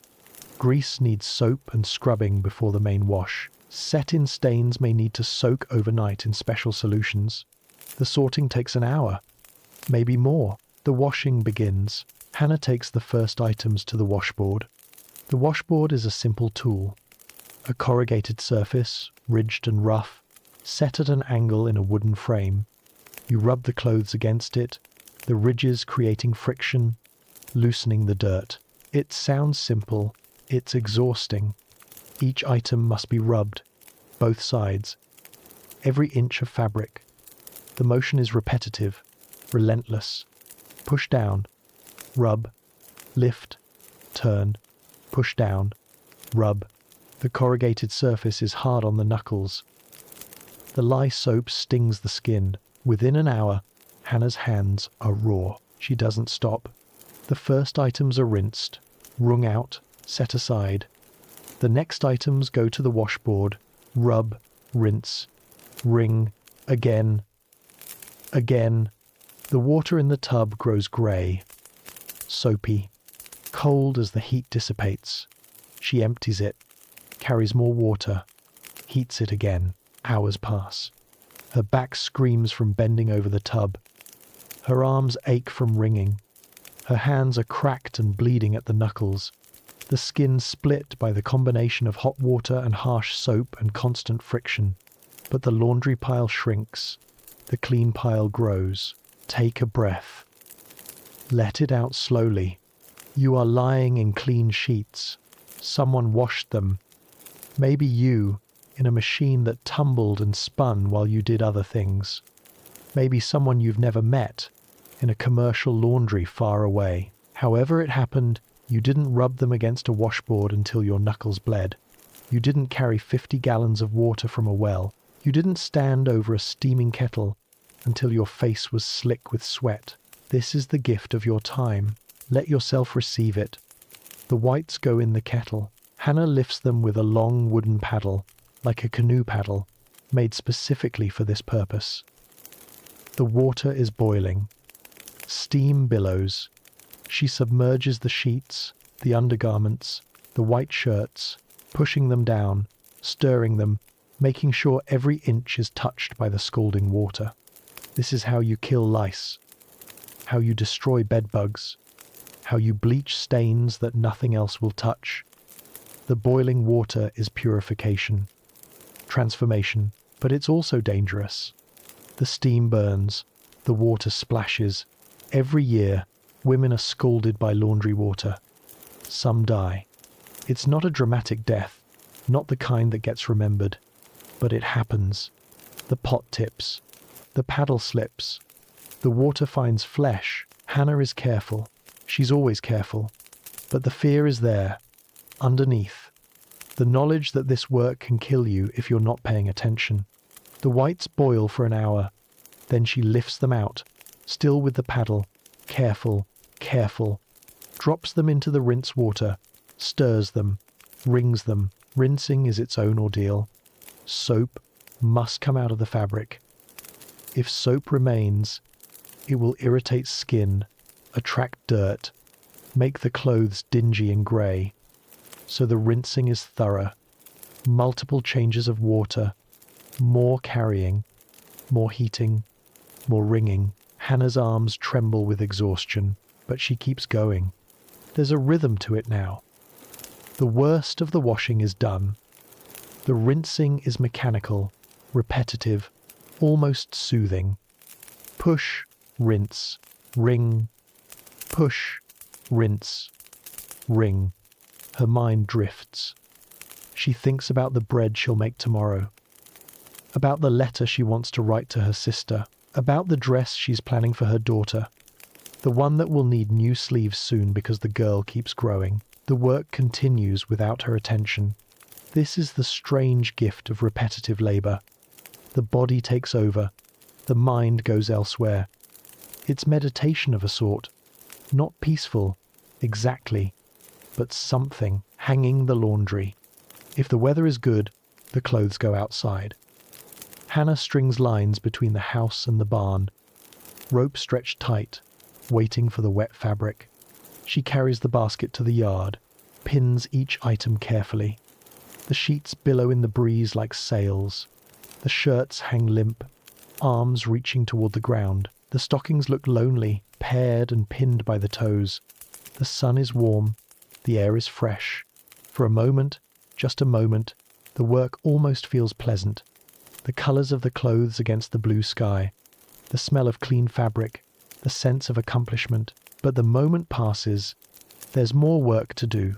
There's always more work. If the weather is bad, everything changes. Rain means the laundry must dry inside.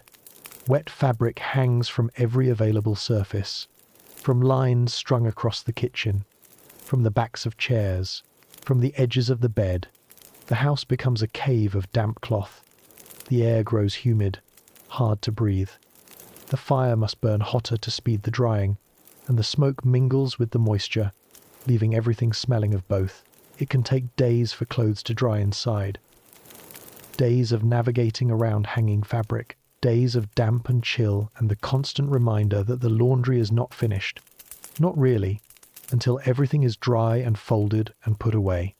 Hannah prays for good weather on Monday. It's one of her most common prayers. By late afternoon, the washing is done. The tubs are empty.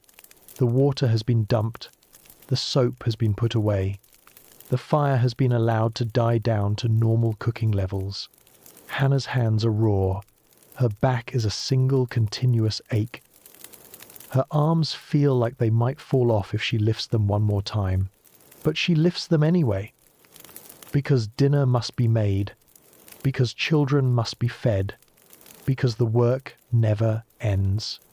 Not really. Not until she sleeps. She moves through the evening in a fog of exhaustion.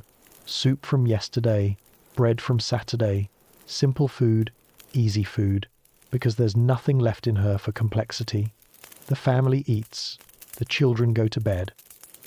Hannah sits by the fire, her sewing basket in her lap, but her hands don't move.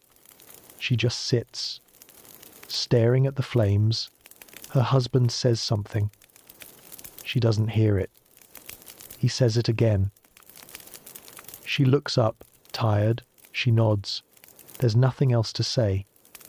He knows. He's watched her Mondays for 12 years. He knows what it costs. She goes to bed early tonight. Tomorrow there will be ironing. Tuesday is always ironing day. when the wrinkled dry clothes must be pressed smooth and hot. The heavy irons heated on the stove and rotated constantly to keep the temperature right, but that's tomorrow. Tonight, she sleeps. Let your body sink. Let your eyes close. We've seen Blue Monday. We've felt the weight of the water and the burn of the steam. We've watched Hannah's hands crack and bleed, and we can be grateful. Grateful for machines that spin and tumble. Grateful for water that flows at the turn of a handle. Grateful that laundry, for most of us, is an inconvenience rather than an ordeal. This is progress. This is the gift of generations of engineers and inventors who saw women's labor and thought, there must be a better way. There is a better way now. Let yourself rest in that knowledge. But there's more to cleaning than laundry. Let's drift forward, past Tuesday's ironing, past Wednesday's mending. Let's talk about keeping clean in a world that fought against cleanliness at every turn. Personal hygiene is different now than it was then. We shower daily, most of us. We have running water, hot and cold, available whenever we want it. We have soap that's gentle on skin, shampoo that smells of flowers, conditioner that smooths and softens. None of this existed for Hannah. A full bath was a major undertaking. You had to heat enough water to fill a tub, which meant multiple trips to the well, multiple kettles on the fire. You had to find a time when the house was empty enough for privacy, which was almost never. You had to use soap that was harsh and drying, made from lye and animal fat, so baths were rare. Once a month, maybe less. But people still cleaned themselves. Just differently. Every morning, Hannah washes her face and hands in a basin. Cold water, usually a cloth, wrung out, wiped across the skin. It's not a shower, but it wakes her up, removes the most obvious dirt. Once a week, maybe twice, she does a more thorough washing. A basin of warm water, set by the fire for some privacy. She removes her clothes, stands in the cold room, and wipes herself down. Face, neck, arms, underarms. The parts of the body that need the most attention. It's not luxurious. It's not even particularly comfortable. But it's enough. Hair was different too. Hannah's hair is long, as almost all women's hair was. She pins it up during the day, twisted into a bun or tucked under a cap. At night, she lets it down, brushes it with a brush made of boar bristles. She washes it rarely. Once a month, maybe. Hair washing was a production. The heating of water, the application of soap, the endless rinsing to remove the residue. And then the drying, which could take all day if the weather was cold. So she doesn't wash it often. Her hair is oilier than modern hair, coated with its natural oils, darker looking because of it. But it's healthy, strong. The oils protect it from damage. The lice are a different matter. Everyone has them, at least sometimes. The constant checking of children's hair, the fine-toothed comb run through the strands, searching for the tiny insects and their eggs. The treatments, when things get bad, kerosene or other substances that kill the lice but aren't exactly pleasant. It's just part of life. Unpleasant, but unavoidable. Let your jaw soften. Let your hands rest open. We're talking about things that make us uncomfortable. The reality of bodies before modern hygiene.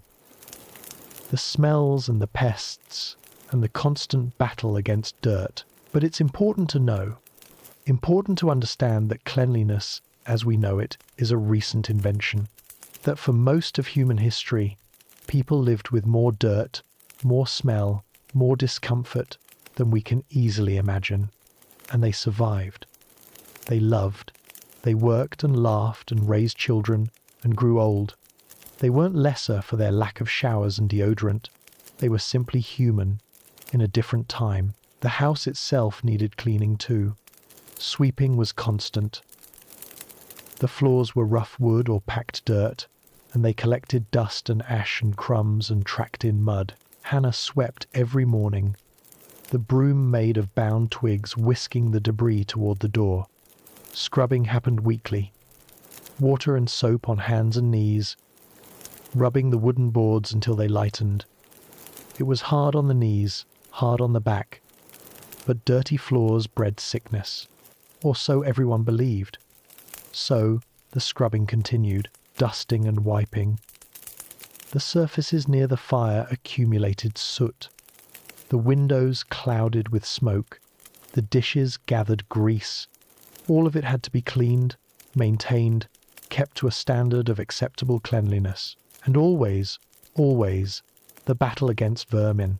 Mice in the pantry, rats in the barn, flies everywhere in summer, crawling on food, landing on faces, ants invading the sugar, moths eating the woolens, fleas in the bedding. Hannah set traps, covered food carefully, hung herbs that were supposed to repel insects, checked the stored fabrics for damage. It was never-ending vigilance. And still, the vermin came. This was life, not cleanliness as we know it, just enough cleanliness to survive. Soon, we'll step outside Hannah's kitchen. We'll look at the house itself, the structure that sheltered her family. We'll feel the cold that crept through the cracks, see the light that filtered through the wavy glass. But not yet. For now, let these images settle. The washboard and the steaming kettle, the cold basin of water in the morning, the endless sweep of the broom. Feel the weight of your blanket. It is holding you. There is nowhere else you need to be. Breathe and let yourself drift. Let your eyes rest closed. Let your breathing slow. We're going to walk through Hannah's house now, room by room, seeing how a family lived in the early 1800s. There's no rush. We'll move slowly, noticing everything. The house is not large. 2 rooms downstairs, 2 rooms upstairs, if you can call the loft rooms at all. A lean-to addition at the back, added a few years after the main house was built, where some of the storage and work happens. The front door opens directly into the main room. There's no hallway, no entryway, no place to remove wet boots without dripping on the floor where the family lives. The main room serves many purposes. Kitchen, dining room, living room, workplace. The great fireplace dominates one wall, its stone hearth extending into the room, its brick chimney rising through the ceiling and the roof above. The fire is the heart of everything, the source of heat, of light, of cooked food. Without it, the house would be uninhabitable. The walls are rough plaster, once white, now greyed with smoke. They're not insulated. In winter, you can feel the cold seeping through if you stand too close. Frost sometimes forms on the inside of the walls, delicate patterns of ice that melt when the fire is stoked high. The floor is wood, wide planks, worn smooth by years of foot traffic. There are gaps between the boards, and sometimes a draft rises through them from the unheated space below. Hannah has stuffed rags in the worst gaps, but the cold still finds its way. Let your body sink deeper into your bed. Feel the warmth around you. Hannah's house is not warm, not the way you're warm right now. The fire heats the air nearest it, but a few feet away, the cold takes over. In winter, the family clusters together near the hearth. The corners of the room might as well be outside. At night, the fire dies down, and the cold creeps in, inexorable, until morning brings revival. There's no thermostat, no central heating, no way to set a temperature and forget about it. The fire must be tended constantly, fed constantly, never allowed to die. The furniture is simple. A large wooden table in the center of the room, scarred from years of use. This is where the family eats, where Hannah needs bread, where the children do their lessons. It's scrubbed clean after every meal, the wood nearly white from repeated washings, benches on either side of the table rather than individual chairs, cheaper, more practical. The family slides in and out, taking their places by unspoken agreement. Near the fire, Hannah's spinning wheel, the loom in the corner, taking up more space than any other single item. A few chairs for the adults. The walls hold shelves, dishes on one set, pots and pans on another, preserved foods, linens, candles, tools, everything the household needs, all in one room, all within reach. The second downstairs room is the best room. It's smaller than the main room, less used. This is where company is received, if company comes, where the family gathers for formal occasions, where the good furniture lives, the pieces that were wedding gifts or family heirlooms. A bed is here too, in many houses. The parents' bed, the only real bed in the house, with a wooden frame and rope supports for the mattress. The mattress itself is stuffed with feathers if the family can afford them, with straw if they can't. In winter, a trundle bed slides out from underneath, where the youngest children sleep, close to their parents, sharing warmth. This room is colder than the main room. There's no fireplace here, only a small amount of heat that drifts through the doorway. In the depths of winter, it can be bitter. The family retreats to the main room, the warmest space, and the best room sits empty, waiting for better weather. Upstairs, if it can be called upstairs, is the loft. A ladder leads up from the main room through a hole in the ceiling. The loft is one open space, or perhaps divided loosely with curtains or low partitions. The ceiling follows the angle of the roof, so you can only stand fully upright in the center. This is where the older children sleep, boys on one side, girls on the other, or whatever arrangement works. Straw mattresses on the floor, blankets piled high in winter, because heat rises and then escapes through the roof. So the loft is never truly warm. The loft is also storage. Dried herbs hang from the rafters. Extra bedding is folded in chests. The spinning wheel moves up here in summer, when the main room gets too hot and the light through the small windows is better. It's cramped. It's rough. It's nothing like a modern bedroom, with its privacy and its comfort, but it's shelter. It's home. Let your jaw soften. Let your hands rest loose. We're walking through a house 200 years old, feeling the rough walls, seeing the flickering firelight. It's so different from the space where you're resting now. So much colder, smaller, more difficult. And yet people lived here, raised families, found moments of joy and peace. The house was home to them, as your space is home to you. Different, but serving the same purpose. Shelter, safety, a place to be. The windows are small. Glass was expensive. Each pane was individual, set in lead frames, slightly wavy and distorted.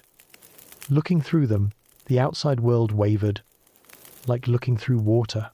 The windows let in light, precious light for working by. But they also let in cold. The glass is thin, the frames imperfect. In winter, frost forms on the inside of the panes, beautiful and treacherous. When the sun comes through, slanting in the afternoon, it makes rectangles of gold on the floor. Dust motes drift in these shafts of light. The children play in them. Cats sleep in them. For a few hours each day, the house has something like warmth from the sun itself. But in the morning and the evening, when the sun is low or gone, there's only the fire and the shadows, candlelight. Hannah makes her own candles. Tallow candles, rendered from animal fat, dipped or molded into shape. The work is messy, smelly, done outside if the weather permits. The fat must be rendered carefully, purified as much as possible, or the candles will smoke and stink. Even good tallow candles don't give much light. A pool of yellow illumination, enough to work by if you hold your sewing close, but not much more.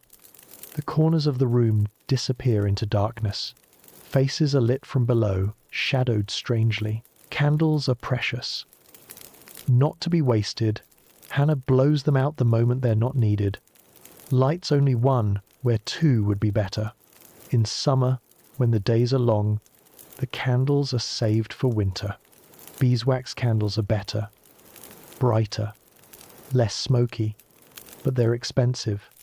A luxury for the wealthy, or for church. Hannah uses them only for special occasions. Most evenings, the family works by firelight. The hearth gives enough illumination for simple tasks. For conversation, for being together, the darkness presses in from outside, from the corners, but the fire keeps it at bay. Take a breath. Let it out slowly. You are surrounded by light. Electric light. Available at the flip of a switch. Light that doesn't flicker, doesn't smoke, doesn't run out. Light that makes the night as workable as the day. This is such a gift. Such an extraordinary, ordinary miracle that we barely notice. But Hannah noticed. Every winter evening, she noticed the darkness creeping in. Every candle she lit was a small victory against the night. Let yourself appreciate the light around you, even if it's dim, even if it's just a screen glowing softly. It's more than she had. The seasons changed everything. In summer, the house was too hot. The fire still needed to burn for cooking, but it made the already warm room stifling. The family moved outside as much as possible. Cooking happened in a separate summer kitchen, if they had one. Sleeping happened on pallets on the floor, where the air was slightly cooler. In winter, the house was too cold. The fire burned constantly, consuming wood at an alarming rate, and still the cold crept in. The family huddled together. The water bucket froze overnight. Getting out of bed in the morning was an act of courage. Spring and fall were the kindest seasons. Cool enough to be comfortable, warm enough not to shiver. But they passed quickly, as they always do. The house needed constant maintenance. The roof leaked if the shingles weren't repaired.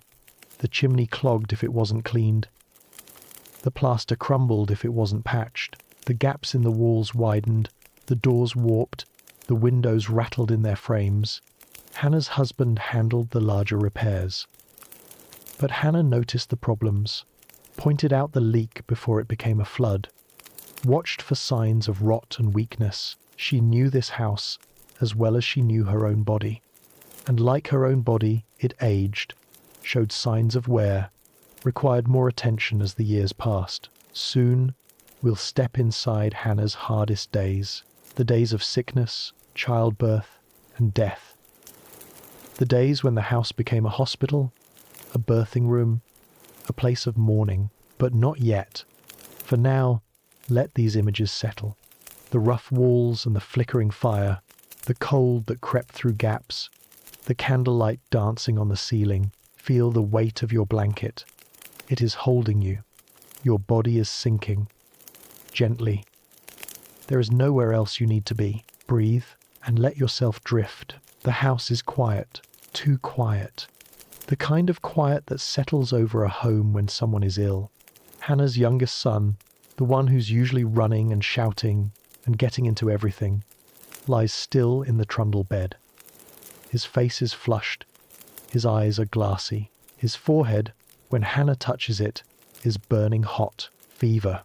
The word settles in her stomach like a stone. In our time, a fever in a child is concerning, but usually manageable. We have thermometers to measure, medications to reduce, doctors to call, hospitals to visit if things get serious. Hannah has none of these. She has her knowledge, the recipes her mother taught her, the remedies passed down through generations. She has her garden, where healing herbs grow alongside the vegetables. She has her prayers, and she has her hands, her attention, her love. These will have to be enough. Let your body rest. Let your breathing slow. We're entering difficult territory now. The reality of illness in a time before modern medicine. It's not easy to witness, but it's important to know. Hannah moves quickly, but without panic. First, she needs to bring the fever down. She takes a cloth, dips it in cold water from the bucket, wrings it out, lays it across her son's forehead. He whimpers at the cold, but doesn't wake. She'll need to change this cloth every few minutes. All day, all night, as many times as it takes. While she waits, she prepares a tea. Elderflower, which she dried last summer and stored in a jar on the shelf. Elderflower is good for fevers. Her mother said so, her grandmother said so. Whether it works by modern standards is uncertain. But it's what she has. She adds a bit of honey to the tea, lifts her son's head, coaxes him to drink. He swallows a little, coughs, swallows more. The rest of the family has been sent away. The other children to the loft, with instructions to stay there and be quiet. Her husband to the fields, where the work won't stop just because a child is sick. Hannah is alone with her son and her fear. The hours pass. The fever doesn't break. If anything, it seems higher. Her son is restless now, tossing in the bed, muttering words that don't make sense. Hannah changes the cold cloths, gives more tea, prays. She knows the dangers. Fevers can climb too high, can cause convulsions, can damage the brain or stop the heart. She's seen it happen. Children who were playing one day and dead the next. There was a family in the village 3 years ago. They lost 2 children in a single week. She tries not to think about this. Focuses on the cloth, the tea, the rhythm of care. But the fear is there. Underneath everything, the terror that grips every mother when a child is truly sick. By evening, the fever begins to ease. Hannah notices it first in the colour of his face. Less flushed, more like his normal pink. Then in the feel of his forehead. Still warm, but not burning. Then in his eyes, which open and focus on her. "Mama? I'm here." He asks for water. Drinks deeply. Falls into a natural sleep. Not the restless fever sleep of before. Hannah sits back. Her body is trembling with exhaustion and relief. She hadn't realized how tense she was until the tension released. This time, it was all right. This time, the fever broke and the child lived. Take a breath. Let it out slowly. Not every story ends this way. Hannah knows this. She's buried a child already. A daughter, born between 2 of her living children, who lived for only 3 weeks before a cough took her. The tiny grave is in the churchyard. Hannah visits it sometimes, stands there quietly, doesn't know what to say. This is the shadow that hangs over every childhood illness.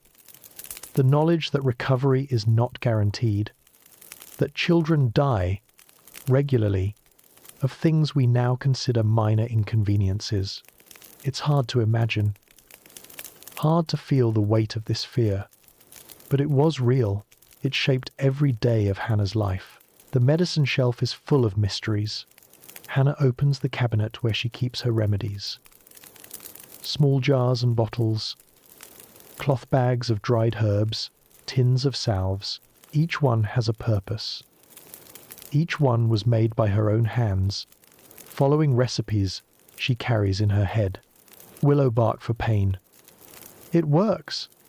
Actually, it contains the precursor to aspirin. Hannah doesn't know the chemistry, but she knows that tea made from willow bark eases headaches and reduces fever. Chamomile for sleep, for anxious children, for upset stomachs. The flowers are dried and stored, yellow and fragrant, ready to be steeped. Mint for digestion, lavender for nerves, sage for sore throats. These are real medicines, in their way. Limited, unpredictable, but real. Then there are the remedies that don't work. That might even be harmful. The heavy metals, the purgatives, the bleeding and blistering that doctors of the time prescribed. Hannah is skeptical of doctors, actually. Their treatments seem violent, and they cost money the family can't afford. She prefers her grandmother's ways. Childbirth is women's business. When Hannah's time comes, when the baby inside her decides it's ready to enter the world, there are no men present. Her husband is sent to the barn, to the neighbor's house, anywhere but here. Instead, the women come, the midwife first. A woman from the village who has delivered hundreds of babies, whose hands know what to do without being told. She's calm, steady, reassuring. Then Hannah's mother, if she's still living. Her sisters, her closest neighbors, the women who form her network of support. They fill the room with their presence. They heat water, prepare linens, speak soft words. Hannah labors. There's no other word for it. The work of bringing a child into the world is exactly that. Work. Hours of it. Sometimes a day or more. The pain is beyond description. There's no epidural, no pain relief beyond willow bark tea and the grip of a woman's hand. Hannah screams when she needs to scream, bites down when she needs to bite down, does what her body demands, and finally, the baby comes. Let your body rest. Let this pass over you gently. We don't need to dwell on the details. You can imagine them, or not, as you choose. What matters is knowing that this was how it was. Every child born was a small miracle, a survival against odds that we can barely comprehend. The baby is crying, a healthy cry, loud and demanding. The midwife wraps it in a cloth, places it in Hannah's arms. A girl, pink and wrinkled and perfect. The relief in the room is palpable. Hannah is alive. The baby is alive. This time, everything went well. But it doesn't always go well. Hannah knows women who died in childbirth, has attended births that ended in tragedy, the baby gone, or the mother, or both. Childbirth is the most dangerous thing a woman does, and she does it over and over, as many times as her body allows. Every pregnancy is a gamble, every labor a risk. The women who survive carry the scars, visible and invisible. Death, when it comes, is not hidden away. There are no hospitals to die in, no funeral homes to handle the body. When someone in Hannah's family dies, they die at home, surrounded by family, in the same beds where they slept every night. The dying is watched. The vigil is kept. Someone is always there, holding a hand, offering water. And when the breath finally stops, the body remains. It's washed by family members, dressed in a shroud or burial clothes, laid out in the best room for neighbors to visit and pay respects. This is not morbid to Hannah. This is simply how it is. The body was loved in life. It's tended in death. The same hands that fed and clothed now wash and prepare. The shroud is sewn by women. Hannah has sewn them. For her father, for her daughter, for neighbors and friends and the occasional stranger. It's somber work, quiet work. The stitches are simple. The fabric is plain. But there's something sacred in it. Something that honors the dead. The grave is dug by men, in the churchyard or in the family plot behind the barn. The earth is hard in winter, soft in spring. Either way, the hole is dug by hand, shovel by shovel. The funeral is brief, a prayer, a scripture, words spoken by family members or the minister. Then the body is lowered, and the dirt is shoveled back in. Hannah stands by the grave of her daughter, the tiny mound. She's cried already, alone in the night, muffling her sobs so she doesn't wake the other children. Now she just stands, lets the cold wind blow against her face. Life continues. The other children need feeding. The fire needs tending. The work doesn't stop for grief. So Hannah turns away, walks back to the house, and carries her sorrow with her as she carries everything, quietly, heavily, without complaint. This is difficult to witness, to imagine, to hold in your mind, but it's important. These women carried burdens we can barely comprehend. They loved fiercely, knowing they might lose at any moment.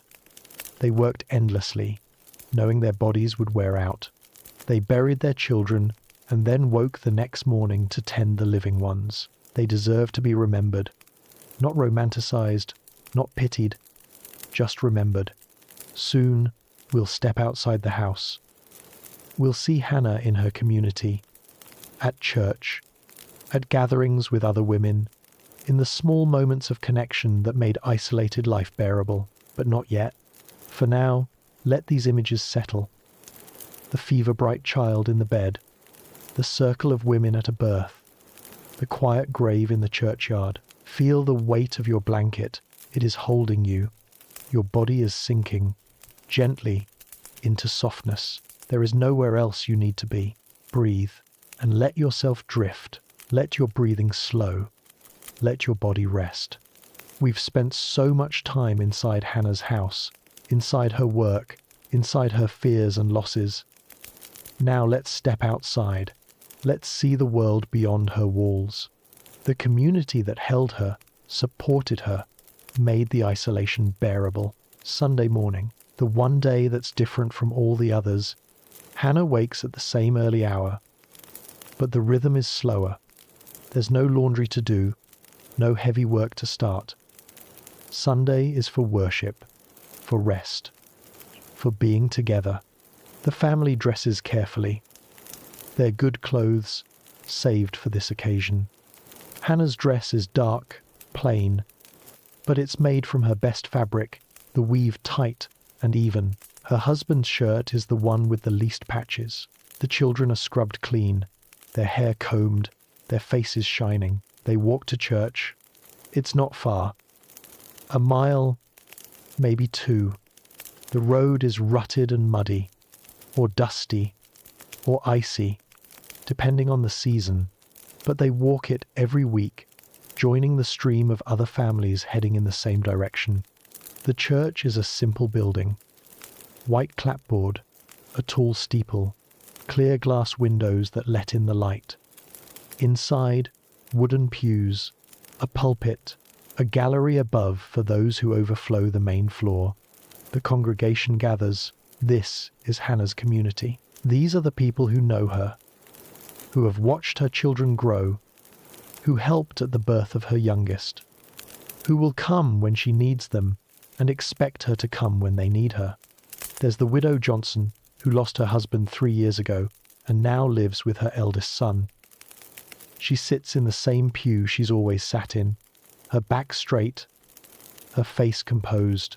There's the Miller family, prosperous and a little proud of it. There's the Jenkinses, who struggle every year and seem to have a new baby every year too.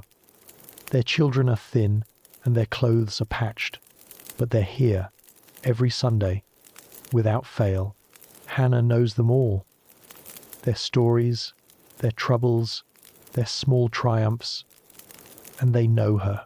The service begins. The minister is a young man, new to this church, still learning the names and faces. His sermons are earnest, sometimes too long, but his voice is kind, and he seems to genuinely care. The congregation sings, hymns without accompaniment, just voices raised together. The sound is rough sometimes, off-key, but there's something powerful in it, something that makes Hannah feel less alone. The minister preaches about sin and salvation, about duty and grace, about the hard work of being good in a world that makes it easy to fall short.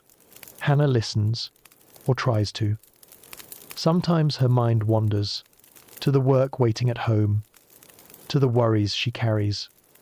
But mostly, she listens.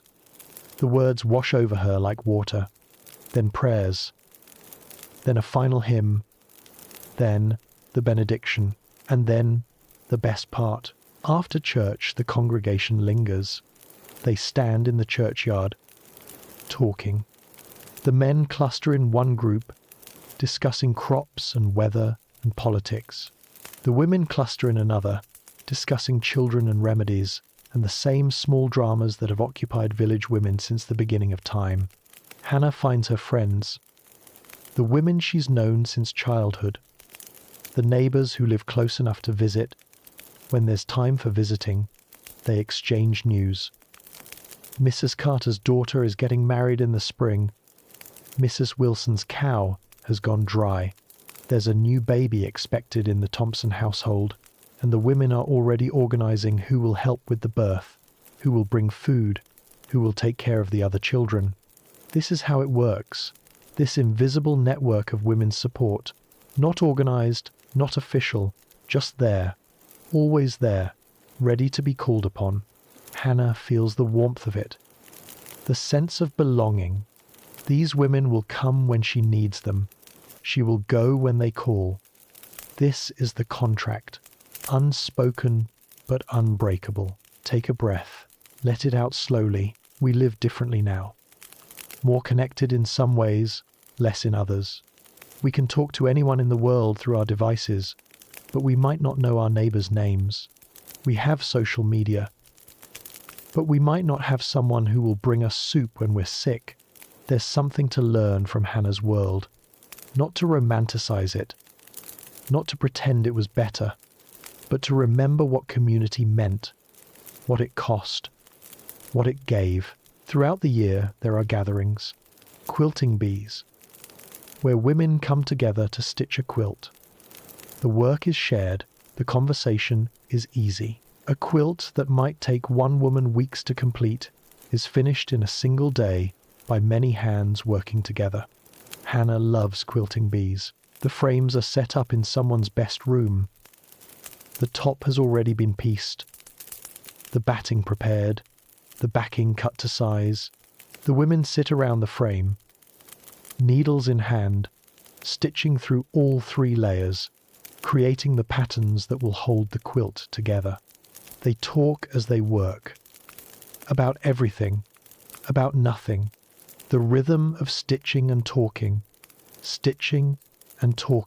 secrets are shared, advice is given, complaints are aired, laughter fills the room, and by the end of the day, the quilt is done, a tangible result of collective effort, something that will keep a family warm for years, a reminder of this day, these women, this community. There are spinning frolics too. Women gather with their wheels, spinning together in companionable silence or easy conversation. The work goes faster when you're not alone.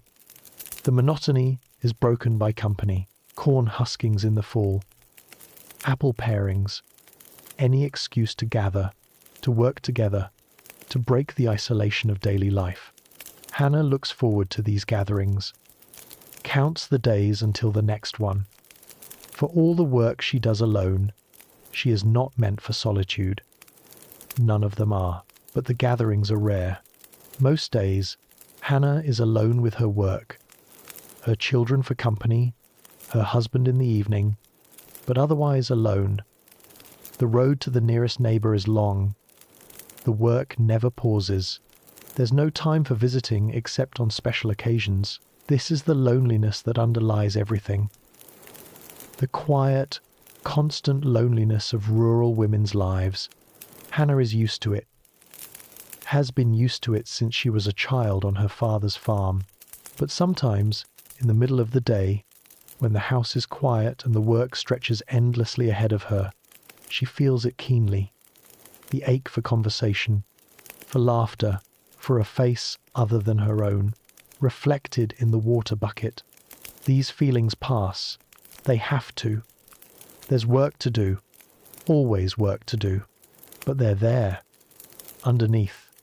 The loneliness that was as much a part of women's lives as the spinning and the baking and the endless carrying of water. Let your body sink deeper. Let your eyes rest closed. Community, loneliness, connection, isolation. All of these lived together in Hannah's world. All of them shaped who she was and how she survived. We carry them too, in different forms. The need to belong, the ache of being alone, the joy of gathering, the weight of separation. These are human things, not limited to any century, connecting us across time. Soon, we'll look at the most intimate relationship of all, Hannah's marriage, what it meant to be a wife in early 1800s America, the partnership and the hierarchy, the love and the constraint, but not yet. For now, let these images settle. The congregation gathered in the churchyard, the quilting frame surrounded by women's hands, the long road back to an empty house. Feel the weight of your blanket. It is holding you. There is nowhere else you need to be. Breathe and let yourself drift. The evening is quiet. The children are asleep. The fire is burning low. Hannah and her husband sit in the 2 chairs near the hearth. The day's work finally done. This is their time. The only time that's theirs alone. The brief hour before sleep claims them, when they can speak without interruption, can simply be together. Hannah's knitting needles click softly. Her husband reads from the almanac, occasionally sharing a piece of information about the weather or the crops. The silence between them is comfortable. The silence of people who have known each other for years, who don't need to fill every moment with words. Let your breathing slow. Let your body rest. We're going to talk about marriage now, about what it meant to be a wife in Hannah's time. It's a complicated story. There's love in it, and partnership. There's also constraint, and loss of self, and a hierarchy we might struggle to accept today. Both things are true. Let's hold them together. When Hannah married, she ceased to exist in the eyes of the law. This sounds dramatic, but it's literal. Under the legal doctrine of the time, called coverture, a married woman had no legal identity separate from her husband. She couldn't own property, couldn't sign contracts, couldn't sue or be sued, couldn't keep her own wages if she earned any. Everything she brought to the marriage became his. Everything she earned, everything she made, everything she would inherit, his. Her children were not legally hers either. If the marriage ended through death or the rare divorce, the children belonged to the father. He could decide their education, their work, their futures. She had no legal say. This was the legal reality, the framework within which all marriages existed. But law and life are different things. In practice, within the walls of her own home, Hannah has more autonomy than the law suggests. She runs the household, makes decisions about food and clothing, and the daily management of family life. Her husband trusts her judgment, relies on her competence, couldn't function without her. They are partners in survival. His work in the fields, her work in the home. Neither could make it without the other. This interdependence creates a kind of equality, even within the legal inequality. Hannah's husband is not a tyrant. He doesn't beat her, doesn't make her life miserable. He's a decent man, tired from his own work, doing his best in a world that demands everything from everyone. They married young. She was 18. He was 22. They barely knew each other. But over the years, something has grown between them. Not the passionate romance of stories, something quieter, steadier. A daily choosing of each other, again and again. Is it love? Hannah would say yes. Love of a practical kind. Love that shows itself in small acts of care. The way he brings her a shawl when the evening grows cold. The way she makes his favorite pie on his birthday. The way they turn to each other in the night, still finding comfort in each other's presence after all these years. Take a breath.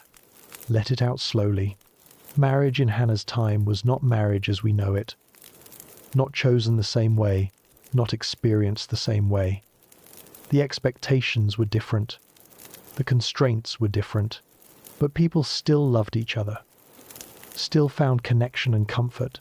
Still built lives together. Flawed and beautiful and real. Not all marriages were like Hannah's. She knows women whose husbands are cruel, who exercise their legal rights to control and punish in ways that leave bruises, that leave broken spirits, that leave women trapped with no way out. Divorce is nearly impossible. Even if it were possible, where would she go? A woman alone, with children, has few options. Her own family might take her in, but the shame of a failed marriage would follow her. She would be a burden, a problem, a cautionary tale. So women endure. They hide their bruises. They explain away their fears. They survive because the alternative is worse. Hannah knows this, sees it in the women at church, the ones who don't meet anyone's eyes, the ones who flinch at sudden movements. She prays for them, tries to help when she can, but there's little she can do. This, too, is part of the story. The shadow side of marriage in a time when women had so few options. The children fill the house with noise and life. Hannah has had 6 pregnancies, 4 living children, 2 lost, 1 before birth, 1 after. The losses are part of her, carried in her body, in her heart. The living children are loud and demanding and wonderful. The oldest, a daughter of 12, is already learning the skills she'll need for her own life as a wife and mother. She can spin and sew and cook. She helps with the younger ones. She's becoming, before Hannah's eyes, a woman. The boys are 7 and 10, rough and tumble, always getting into something. They help their father in the fields, are learning the work of farming, will someday have farms of their own. The youngest is 4, still needy, still clinging to Hannah's skirts, still young enough to be held and rocked and sung to. These children are Hannah's greatest joy, her greatest worry, her reason for doing all the work she does. She loves them with a fierceness that sometimes frightens her, would do anything to protect them, would sacrifice anything for their well-being. And she knows, always knows, that she might lose them, that fever or accident or any of the 1,000 dangers of this life could take them. She holds this knowledge alongside the love and somehow keeps going. Let your eyes close.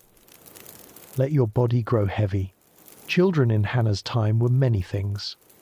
Joy and love and hope, but also labor, also risk, also the center of a woman's life, around which everything else revolved.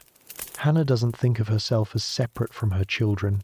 Her identity is bound up in theirs. She is mother first, everything else second. This is not a choice. It's simply how things are. The children grow.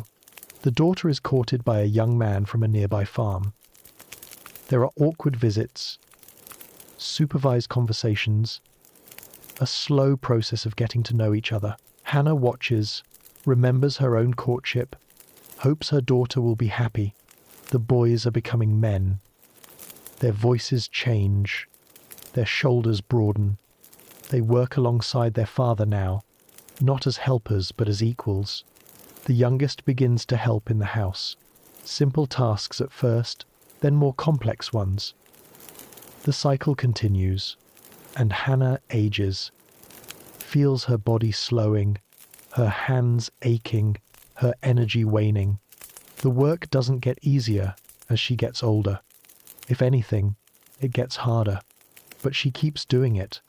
Will keep doing it until she can't anymore. This is life. This is marriage. This is motherhood. Not glamorous. Not romantic. Just real. The daily work of loving and serving and sacrificing. The quiet heroism of ordinary people doing what has to be done. Soon, We'll look at the world beyond Hannah's farm, the differences between north and south, the frontier and the city, and the darkest chapter of all, the lives of enslaved women. But not yet. For now, let these images settle. The quiet evening by the fire, the children sleeping in their beds, the partnership that is marriage, flawed and beautiful. Feel the weight of your blanket. It is holding you. Your body is sinking gently in to softness. There is nowhere else you need to be. Breathe and let yourself drift. Let your breathing slow. Let your body rest. We've spent many hours with Hannah in her Massachusetts farmhouse, following her through the seasons of her life. But Hannah's experience, while common, was not universal. Now let's step back. Let's see the larger picture. The different ways women lived across early 1800s America. In the cities, life looked different. Boston, New York, Philadelphia, Baltimore.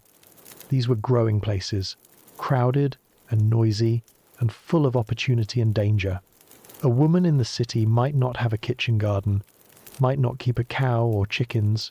She might buy her food at markets, her cloth from merchants, her candles from shops. The endless making that defined Hannah's life was less present here.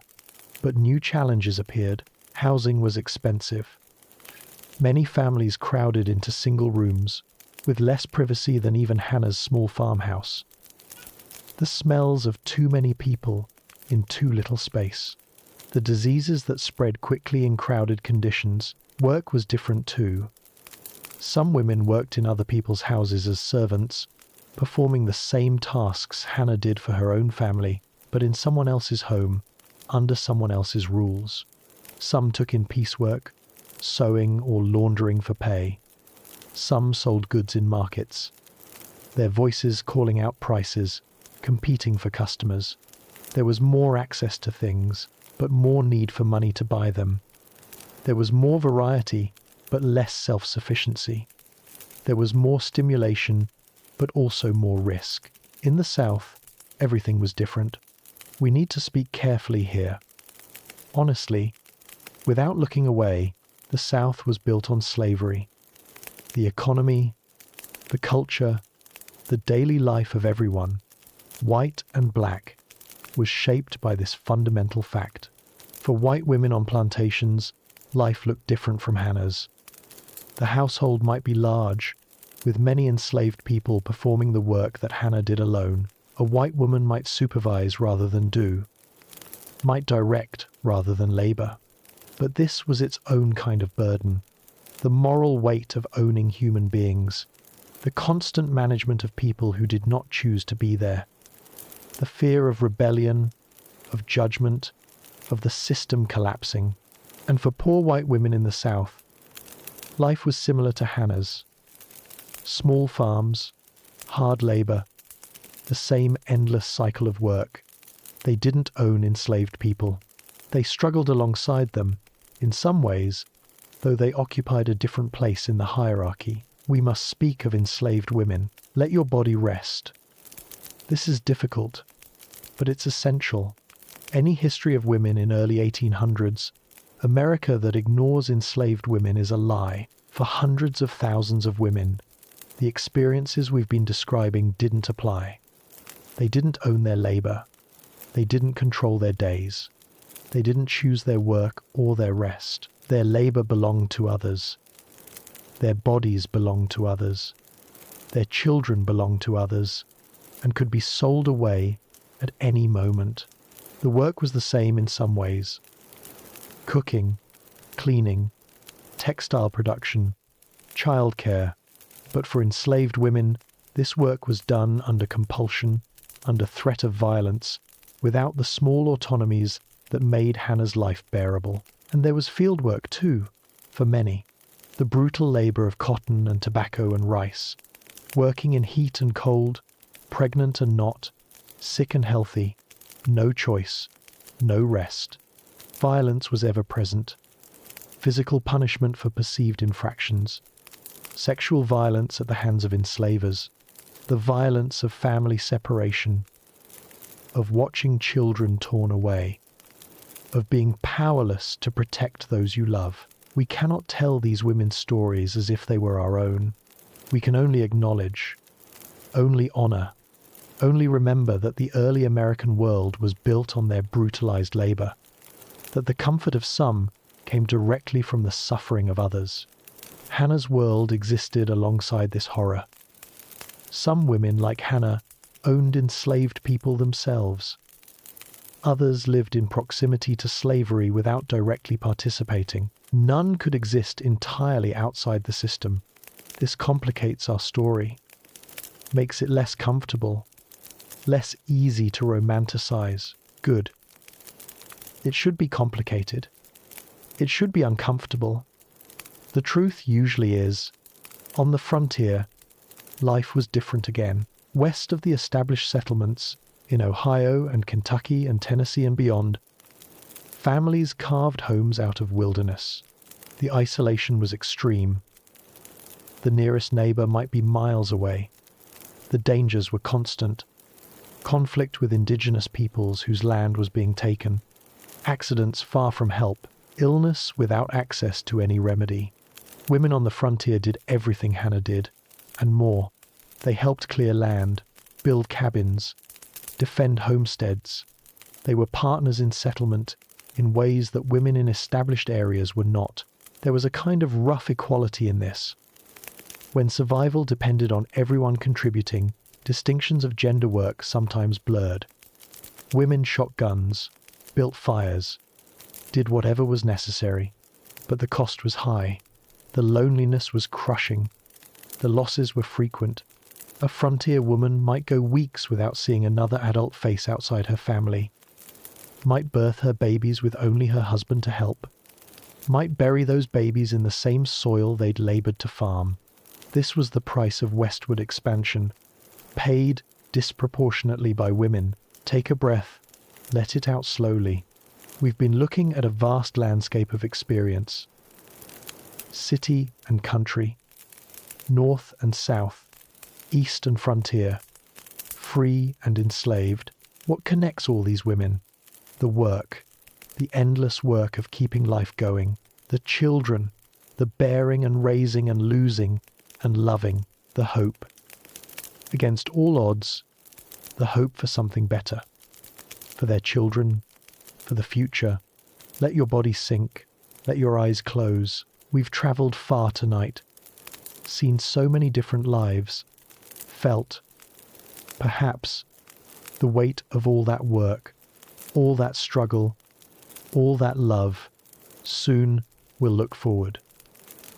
At the changes coming, at the factories that would transform women's lives, at the ideas that would begin to shift what was possible, but not yet. For now, let these images settle. The crowded city room, the plantation house with its complicated shadows, the frontier cabin in the wilderness. Feel the weight of your blanket. It is holding you. There is nowhere else you need to be. Breathe and let yourself drift. Let your breathing slow. Let your body rest. We've been living in Hannah's world, a world that seemed, to those inside it, eternal. The way things had always been, the way things would always be. But change was coming. Small at first, easy to miss, but building, growing, about to transform everything. In the river valleys of New England, something new was rising. Factories, not the small workshops of craftsmen. Something larger, something different. Buildings where machines did the work that human hands had always done. The first textile mills appeared in the early 1800s, at Slater's Mill in Rhode Island, at Lowell in Massachusetts, places where waterfalls provided power, where the endless motion of the river turned wheels that turned spindles that spun thread faster than any woman could. Hannah hears about these places, rumors at church, stories from travelers, places where young women go to work for wages, where they live in boarding houses and walk to the factory in the morning and come home at night with money they've earned themselves. It sounds strange to her, unnatural. A woman's work is in the home. Everyone knows this, but some part of her wonders, what would it be like to earn money, to have something that's truly yours, to put down the spinning wheel and never pick it up again? The mill girls of Lowell became famous. Young women from farms all over New England came to work in the factories, 12 to 14 hours a day, 6 days a week, tending the machines that did what their mothers had done by hand. The work was hard. The hours were long. The air was thick with cotton dust that damaged lungs. The noise was deafening. The clatter of looms so loud you couldn't hear yourself think. But there was money. Real money. Wages paid in cash. And there was community. The boarding houses were full of young women like themselves, away from home for the first time, experiencing a kind of independence unknown to previous generations. They formed friendships, published newspapers, attended lectures and debates. For a brief moment, before the conditions worsened and immigrant labor drove down wages, the mill girls tasted something new. Not freedom, exactly, but something closer to it than their mothers had known. Take a breath. Let it out slowly. Change is always like this. Mixed. Complicated. Not purely good or bad. The factories freed women from some labor, created new kinds of suffering, opened possibilities, closed others. This is how it always is. The story is never simple. Other changes were stirring too. In churches and meeting houses, a religious revival was spreading. The Second Great Awakening. Historians would later call it passionate preaching, emotional conversions, a sense that the world could be transformed, that sin could be overcome, that a new kind of society was possible. Women were at the heart of this movement. They attended the meetings, experienced the conversions, carried the message back to their homes and communities. And for some, the message expanded. If souls were equal before God, shouldn't people be equal too? If we could reform ourselves, couldn't we reform society? The seeds of reform were being planted. Abolition, women's rights, temperance, education, ideas that would flower in the decades ahead, that would eventually reshape the world. Hannah might not see these changes. Her life might unfold and end in the old patterns, but her granddaughter would see them. Her great-granddaughter would live them. The world was beginning to turn. Let your body sink deeper. Let your eyes rest closed. We're near the end now, near the quiet place where all of this settles into memory. But before we rest, let's look back. Let's see what we've seen. Let's honor what deserves honor. Evening falls over Hannah's farmhouse. We've been here before. Many times now. The fire burning low, the family settling for the night, the darkness pressing in from outside. Hannah sits by the fire. Her hands are still for once. The spinning wheel is quiet. The mending basket is set aside. She's just sitting, just breathing, just being. The children are asleep. Her husband's breath is slow, and even in the chair beside her. The only sound is the fire, the small sounds of a house settling, the distant call of an owl. This is the moment we've been moving toward. The moment of quiet reflection. The moment when we can step back and see the whole. What have we seen? We've seen labor. Endless labor. The carrying of water and the tending of fire. The spinning and weaving and sewing. The planting and harvesting and preserving. The washing and cooking and cleaning. We've seen love. The fierce love of children. The steady love of partnership. The sustaining love of community. We've seen loss, the babies who didn't survive, the graves in the churchyard, the grief carried alongside the daily work. We've seen strength, not dramatic strength, not the strength of heroes in stories, but the quiet strength of getting up each morning and doing what has to be done, of keeping going when every part of you wants to stop. This is what women's lives looked like in early 1800s America. Not the grand events of history books, just the daily work of survival, just the ordinary, extraordinary labor of keeping families alive. We've forgotten most of this. In our world of convenience, of machines and services and purchased goods, we've forgotten what it took. How much labor went into a shirt, a loaf of bread, a clean floor? How much of that labor was done by women, invisibly, endlessly, without recognition or reward? We've forgotten because it's uncomfortable to remember, because it makes our own lives seem easy by comparison, because it requires us to see the past not as a quaint picture but as a reality, hard and demanding and unromantic. But remembering matters. It connects us to those who came before. Not to idealize them, but to acknowledge them, to say, I see what you did, I see what it cost. I see that the world I live in was built, in part, by your labor.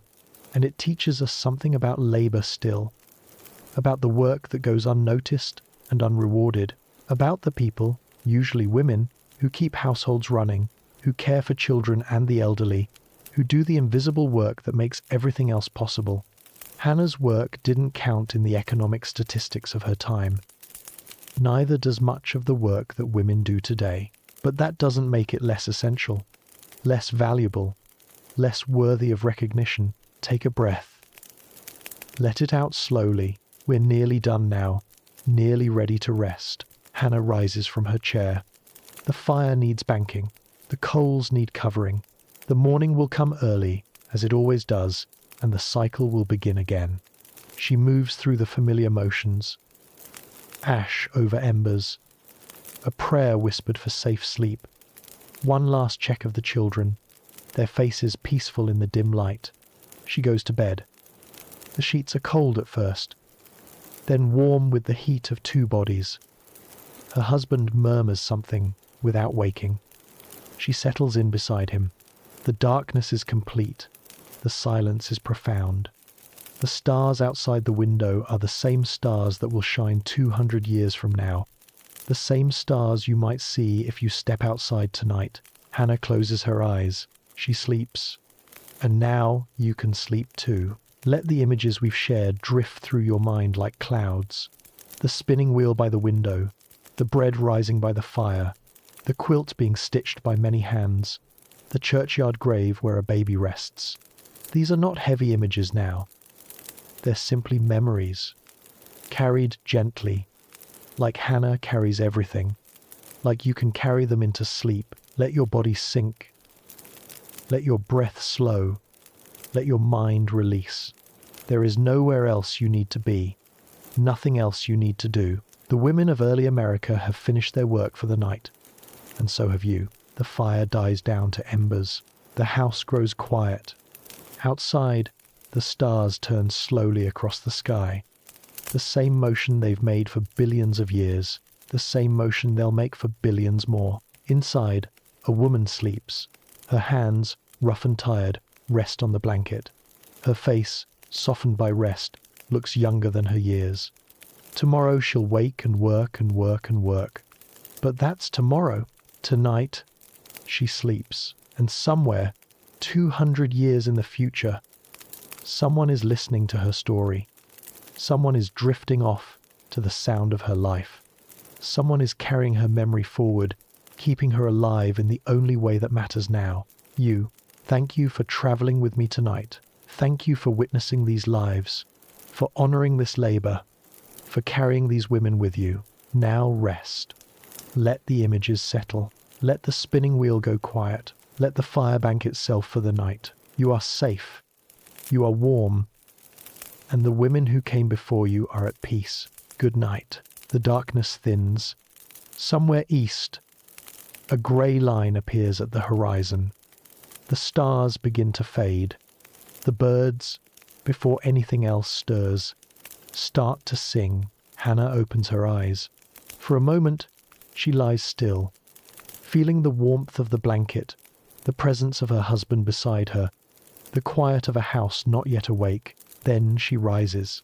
The floor is cold. The fire needs tending. The water bucket needs filling. The family needs feeding. The spinning waits. The mending waits. All of it waits. She moves through the dark house by memory. 14 steps to the kitchen. The familiar motions of uncovering embers, of coaxing fire, of beginning again. This is her life. Not dramatic, not celebrated, not recorded in any history book. Just this. Day after day. Morning after morning. The quiet, essential work of keeping the world running. She is one of millions. Millions of women, across centuries, across continents, doing this same work, rising in darkness, serving their families, carrying on. We owe them more than we can say. We owe them our memory. And so, as you wake tomorrow, or the next day, or whenever you emerge from sleep, perhaps you'll carry a small piece of Hannah with you. When you turn on your faucet, perhaps you'll think of 50 pounds of water carried from a well.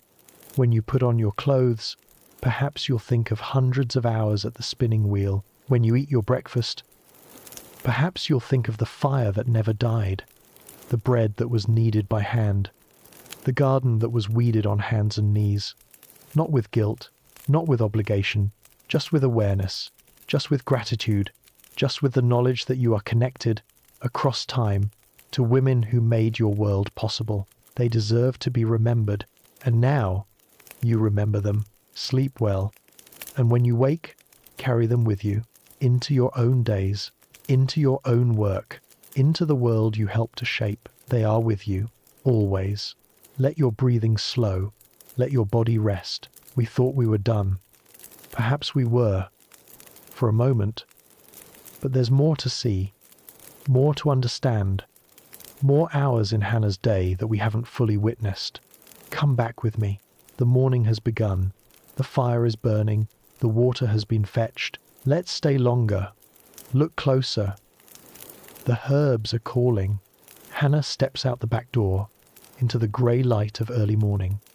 The kitchen garden is still damp with dew. The herbs along the edge are fragrant, their oils rising with the warming air. She picks carefully. Sage for the sausage she'll make later, if there's time. Thyme for the soup that's been simmering. Rosemary, just a sprig, for the bread she's planning. Each plant is known to her as well as she knows her children's faces. The shape of the leaves, the way they grow, the exact spot where they thrive best. The garden is her pharmacy and her pantry both. Here grows chamomile for sleepless nights and colicky babies. There, feverfew for headaches. Along the fence, comfrey for poultices, its rough leaves good for sprains and bruises. Mint sprawls in its corner, contained by stones so it doesn't take over everything. She knows which plants bloom when, which need sun and which prefer shade, which can be dried for winter and which must be used fresh. This knowledge lives in her body, passed from her mother, from her grandmother, from generations of women who learned the garden's secrets through observation and necessity. The dew soaks through her shoes. She doesn't notice. She's thinking about the day ahead, the tasks that layer upon tasks, the endless weaving of work into work. Take a breath. Let it fill your chest slowly. The morning is still young. The light is still grey. And already Hannah has been working for hours. Let yourself rest while she works. That's the gift of listening. You receive without labour. You witness without strain. Back inside, she tends to the children. The youngest is fussy this morning. Didn't sleep well. Is cutting teeth, perhaps, or fighting off a cold. Hannah lifts her, settles her on her hip, continues working one-handed as she's done 1,000 times before. The older children dress themselves. More or less. Her daughter helps the boys with buttons they can't reach. There's squabbling over who gets the comb first, who took whose stockings, the small frictions of siblings in close quarters. Hannah mediates without really attending. Her voice is calm, automatic. Share. Wait your turn. Stop that. Eat your breakfast. The morning meal is simple. Leftover cornmeal mush, heated in the pan. Milk for those who want it. A bit of preserved fruit from the cellar. They eat quickly. The boys are needed in the barn. Her daughter has tasks in the kitchen. The youngest will stay with Hannah, transferred from hip to floor to high chair, and back again as the morning progresses. This is the rhythm. Constant motion. Constant attention divided and divided again. By mid-morning, the bread dough that rose overnight needs attention. Hannah punches it down, the satisfying give of the dough beneath her fist, the yeasty smell rising as the gases escape. She turns it out onto the floured board, begins to knead. This is her favorite part, if she's honest. The physicality of it, the way her body knows the motion without her mind having to guide it. Push, fold, turn. Push, fold, turn. The dough transforms under her hands, from shaggy and sticky to smooth and elastic. 10 minutes of kneading, maybe 15. Her arms warm with the effort. A light sweat breaks on her forehead. She shapes the loaves. 2 large rounds for the family, a smaller one for the widow down the road, who has no one to bake for her since her husband died. A few rolls for the children, a treat they'll get with their dinner. The loaves go into the greased pans. She covers them with cloth, sets them near the fire's warmth to rise again. Tomorrow is bake day proper, when she'll heat the bread oven and do the week's baking all at once. But this bread needed attention today. The starter was getting too sour, needed to be fed and used. Nothing is wasted. Nothing is left to spoil if it can be helped. Let your jaw soften. Let your shoulders drop. The bread is rising. You can almost smell it, can't you? That warm, yeasty smell that means home, that means comfort, that means someone has taken the time and effort to transform flour and water into food. Let the smell carry you deeper into rest. The morning continues. There's always mending waiting. Hannah takes up her basket, settles by the window where the light is best. The youngest plays on the floor nearby, entertained by a wooden spoon and a pot lid. Today's mending is a sheet, worn thin in the center, where bodies have slept on it night after night. The fabric is nearly translucent in places, almost beyond repair, but Hannah will try. We'll cut a patch from another sheet that's too far gone to save. We'll stitch it carefully over the worn spot, extending the life of this sheet by another few months, maybe a year. Nothing is thrown away until it's truly useless. Even then, the fabric becomes rags, becomes patches, becomes filling for something else. The transformation continues until the material has given everything it can give. Her needle moves steadily, small stitches, tight and even. The work is meditative, in its way. Her hands move without conscious thought, freeing her mind to wander. She thinks about her sister, wonders how she's faring with the new baby, wishes she could visit, but the distance is too far, the time too scarce. Maybe in the spring, if the roads are passable, if the work allows. She thinks about the new minister's wife, who seems kind but shy, who hasn't yet found her place in the community. Hannah resolves to invite her for tea, if she can find the time. If there's a moment when the endless work pauses long enough for socializing, she thinks about nothing. Sometimes that's the best thinking of all. Just the needle, just the fabric, just the grey light through the wavy glass. The youngest begins to fuss. Hungry again, or tired, or simply wanting attention, Hannah sets down her mending, lifts the child, settles into the chair, and opens her dress to nurse. This is the constant interruption of motherhood. The way children's needs supersede everything, demand attention now, won't wait for a convenient moment. Hannah has learned to work in fragments, to pick up and put down, to weave childcare through every other task. The baby nurses eagerly. Her small hand rests on Hannah's chest. Her eyes begin to droop. Hannah hums quietly. An old tune, nothing with words, just a melody her mother used to hum, that her grandmother hummed before that. The music passes through generations like the shape of a nose, like the tendency to frown when concentrating. The baby sleeps. Hannah continues to sit. She could put the child down, could get back to work. But she doesn't. Not just yet. She lets herself have this moment. The weight of the sleeping baby in her arms. The quiet of the house. The fire crackling softly. These moments are rare, worth savoring. Let your body grow heavy. Let yourself sink into rest the way the baby sinks into sleep. There's peace here. Amid all the work, all the effort, all the endless demands, there are moments of peace. Hold on to this. Carry it with you into your own rest. Midday approaches. Hannah has put the baby down, in the cradle near the fire where she can sleep warmly and safely. The mending is done for now. The bread is risen and waiting for tomorrow's baking, but the dinner must be prepared. Today it's stew. The pot has been simmering since yesterday, bones and vegetables slowly releasing their goodness into the broth.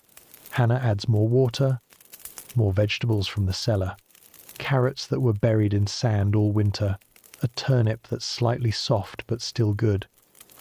The last of the onions, sprouting but usable, she stirs, tastes, adds salt, tastes, again. The smell fills the kitchen, rich, warm, nourishing. This is the smell of home, of care, of someone paying attention to what a family needs. Her husband comes in from the fields, her sons behind him, stomping mud from their boots, arguing about something that happened in the barn. Her daughter appears from wherever she's been working. The family gathers. The meal is simple. Stew with bread from earlier in the week, going stale now, but still good when soaked in broth. Water to drink. Maybe milk for the children. They eat in near silence. Everyone is tired. Everyone is thinking about the afternoon's work ahead. The food disappears quickly. Fuel for bodies that never stop moving. Hannah eats last, as always. Takes what remains, which is less than the others got. This is not martyrdom. This is simply how it is. The workers eat first. The ones who serve eat what's left. She's used to it. Doesn't think about it anymore. Take a breath. Let it out slowly. The meal is done. The afternoon stretches ahead, but you don't have to stay for all of it. You can rest here, in this pause between morning and afternoon. Let the family go back to their work while you stay in this quiet moment. The fire burns, the baby sleeps, the world continues without your effort. Rest. The afternoon light is different, golden now, slanting through the windows at a lower angle. The shadows are longer. The air feels different too, somehow heavier, as if the day itself is tired. Hannah returns to the spinning wheel. We've seen her spin before. But let's stay longer this time. Let's really understand what this work entails. The fibre in her hands is flax, processed through all those steps we talked about earlier. Retted and broken and scutched and hackled until what remains is soft, fine, ready for spinning. She feeds it onto the wheel slowly. Her foot pumps the treadle in a steady rhythm. Her hands move constantly, pinching and pulling, controlling the twist. The thread that emerges is thin, thinner than you might expect. It takes many threads to weave even a narrow width of cloth. How thin? Hold up your hand. Look at the space between your thumb and forefinger, about an inch wide. To weave fabric fine enough for a good shirt, Hannah needs to spin enough thread to place perhaps 40 of them side by side in that inch. For coarser fabric, maybe 20. For the finest linen, 60 or more. Each of those threads must be spun individually. must be even and consistent, must be strong enough to survive the weaving process and the years of use afterward. The math is staggering if you let yourself think about it. Hannah doesn't think about the math. She just spins. Her hands have done this work for so long that they move without her conscious attention. The fiber flows through her fingers. The wheel turns. The thread accumulates on the bobbin. Her mind wanders. This is the strange gift of repetitive work. The body takes over, freeing the mind to go elsewhere. She thinks about the dress she wants to make for her daughter. The girl is growing so fast. Nearly a woman now. She'll need new clothes soon. Clothes that fit properly. Clothes that show she's no longer a child. Hannah pictures the fabric she'll use. A dark blue, maybe, or a deep green. Something that will wear well and not show dirt. She mentally calculates how much thread she'll need, how many days of spinning, how many days of weaving. The numbers are automatic. She's been doing these calculations her whole life. Let your eyes close. Let the sound of the spinning wheel carry you.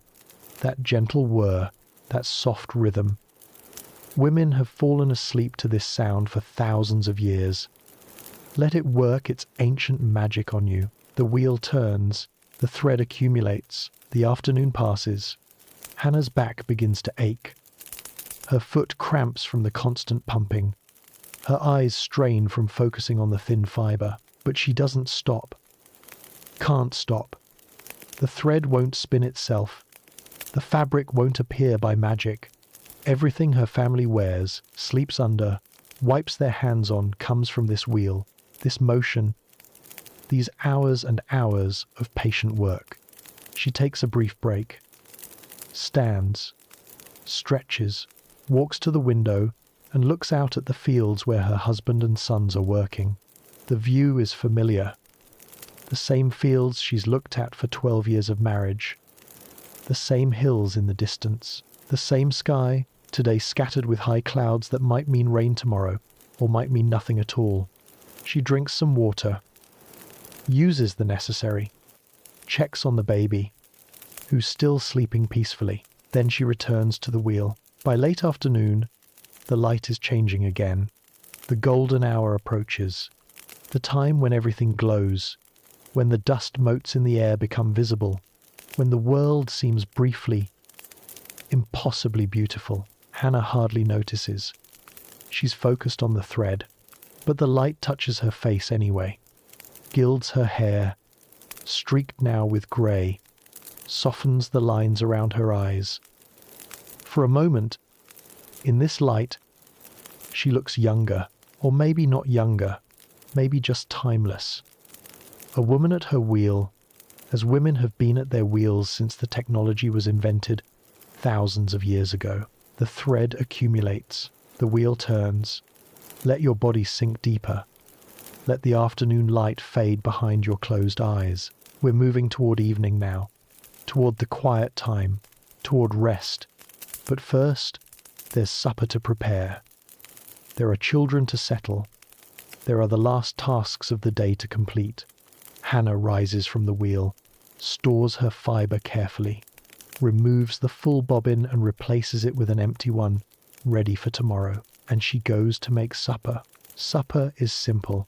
The remains of the stew, stretched with more water and vegetables. Bread that's definitely stale now, but still edible when soaked. A bit of cheese, carefully rationed. The family gathers in the fading light. The children are quieter now than they were at dinner. The day has worn them down. Even the boys, usually so boisterous, are subdued. They eat. They talk quietly about the day. What was accomplished. What still needs doing. The small details that make up a life. Hannah listens more than she speaks. She's tired too. Tired in her bones, in her muscles, in the part of her mind that never stops calculating what comes next.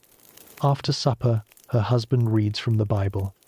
His voice is low and steady, the familiar words washing over everyone. The children listen, or pretend to listen. The fire crackles. This is the hour of peace. Let your breathing slow. Let your body grow heavy. We're entering the quiet time now. The time when even the endless work pauses, briefly, before sleep. The children go to bed, the youngest first, already asleep, transferred to the trundle bed without waking. Then the older children, climbing the ladder to the loft, their footsteps creaking on the rungs. Good night, good night, good night. The calls echo through the house. The ritual of ending the day, and then it's just Hannah and her husband, alone by the fire. Hannah takes up her knitting. We've seen her knit before, but let's stay with it tonight. Let's really feel what this work means. The needles are bone, smooth from years of use. The yarn is wool, spun from their own sheep, prepared by Hannah's own hands. She's making stockings, as she's almost always making stockings. The family goes through them at an astonishing rate. Click, click, click. The needles move in a rhythm as steady as her heartbeat. The fabric grows, loop by loop, row by row. This is evening work. Too dark for spinning, which requires seeing the thin fibre. Too dark for mending, which requires seeing small stitches. But knitting can be done by feel. Her hands know the motion. Her fingers count the stitches without her conscious attention. Her husband reads the almanac by the firelight. Occasionally shares something, a weather prediction, a planting recommendation, the phases of the moon for the month ahead. They talk a little, not much. They've been married long enough that silence is comfortable. The words that need to be said have mostly been said. What remains is simply being together. Take a breath. Let it out slowly. This is marriage in its quietest form. Two people at the end of a long day, sharing space, sharing silence, sharing the simple fact of each other's existence. It's not dramatic, not romantic in the way stories are romantic, but there's something in it, something true, something worth noticing. The fire burns lower. Hannah's needles slow. Her eyes are heavy. The stocking in her hands will have to wait for tomorrow. She sets down her work, banks the fire, covering the coals with ash, preserving them for morning, checks the door, checks the windows, the small rituals of closing down for the night. Her husband has already gone to bed. She can hear him settling in. The creak of the rope supports under the mattress, the rustle of blankets being arranged. She undresses in the cold bedroom, her dress onto the peg, her stays loosened, her stockings removed. Just her shift now, thin protection against the cold. She slides into bed. The sheets are frigid at first, then warm with body heat. She pulls the blankets up to her chin. Her husband's breathing is already slowing towards sleep. She lies in the darkness, listening. The house is quiet. The world is quiet. Even the usual sounds, the settling of wood, the distant cry of an owl, seem muted tonight. Hannah closes her eyes. The darkness is complete. Let yourself drift now. Let the darkness of Hannah's bedroom become the darkness behind your own eyes. Let her rest become your rest. Tomorrow the work will begin again. The fire, the water, the spinning, the cooking, the cleaning, the mending, the endless cycle that keeps life going. But that's tomorrow. Tonight there is only rest. Let your breathing slow. Let your body rest. We've lived through days with Hannah. Now, let's feel the turning of the seasons. The way time moves through the year, bringing different work, different challenges, different moments of beauty. Spring. The world wakes up. The snow melts. The frozen earth softens. The streams run high with meltwater, brown and churning. Hannah feels the change in her bones, the same restlessness that stirs the plants, the animals, the whole waiting world. Winter is ending. Life is returning. The garden calls to her. The soil is still cold, but not frozen. She can work it now, turning the earth, mixing in the manure that's been composting all winter. The smell is rich, organic, not unpleasant. The smell of life renewing itself. She plants peas first. They can handle the cold, will germinate in soil that's still barely warm. Then lettuce, spinach, the early greens that will be such a relief after a winter of preserved food. The trees begin to bud. First a swelling of the branches, barely visible, then a fuzz of green, like a mist through the orchard. Then, almost overnight, the burst of blossoms. Apple blossoms, white and pink, filling the air with sweetness. Hannah walks through the orchard one spring morning. The light is soft. The air is cool but not cold. Petals drift down around her like snow, but fragrant, alive. For a moment, she simply stands. These moments are rare, worth savoring. Summer, the heat arrives. The house becomes stifling. The fire, which must still burn for cooking, makes the kitchen unbearable. Hannah moves her work outside when she can, sets up the spinning wheel in the shade of the apple tree, does the washing in the yard, where at least there's a breeze. The garden is abundant now. Vegetables ripen faster than they can be eaten. The preserving begins, the race against rot that will continue until fall. Hannah's days begin even earlier in summer, starting work before the heat becomes oppressive. She takes a rest in the middle of the day, when the sun is highest, when even the animals find shade and wait. The evenings are long and golden. The children play outside until nearly dark, their voices carrying across the fields. Hannah sits on the porch, watching them, letting herself rest for a few precious minutes. The fireflies appear, hundreds of them, thousands maybe, blinking in the meadow. The children chase them, catching them in their hands, letting them go, laughing at the brief light. Hannah remembers doing this when she was a child. Remembers her mother watching from the porch, just as she's watching now. The generations connected by fireflies, by summer evenings, by the simple joy of light in darkness. Let your body relax. Let the warmth of summer settle over you. The seasons turn. Time passes. Nothing stays the same, and yet everything repeats. The cycles continue, year after year, generation after generation. Rest in this rhythm. Let it carry you, fall. The harvest comes, the garden yields its final abundance. Pumpkins and squash, orange and yellow, heavy on the vine. The last tomatoes, struggling to ripen before frost. Apples, so many apples, filling baskets and barrels and every container Hannah can find.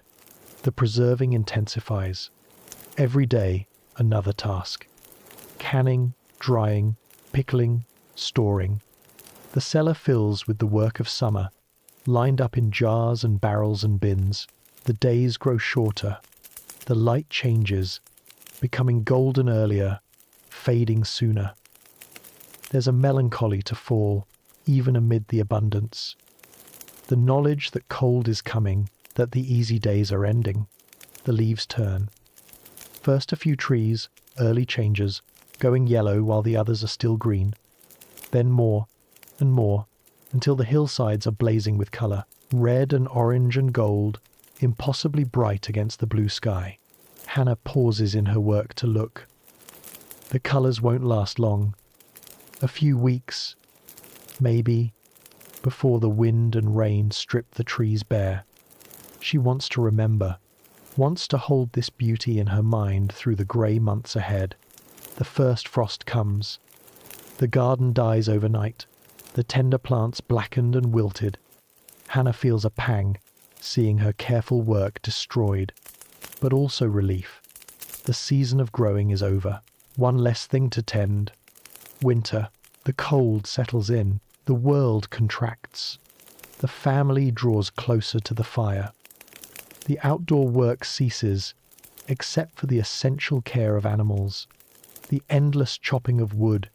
Inside, the textile work intensifies. This is spinning season, weaving season, the time when fabric is made for the year ahead. Hannah spends more hours at the wheel, more hours at the loom. Her hands are never still. The days are short and dark. The sun sets by 4 o'clock, leaving long evenings of firelight and candles. The family gathers close, telling stories, reading aloud, simply being together in the small warm circle of light. Snow falls. First a dusting, then a few inches, then, sometimes, great storms that bury the world in white. Hannah watches from the window.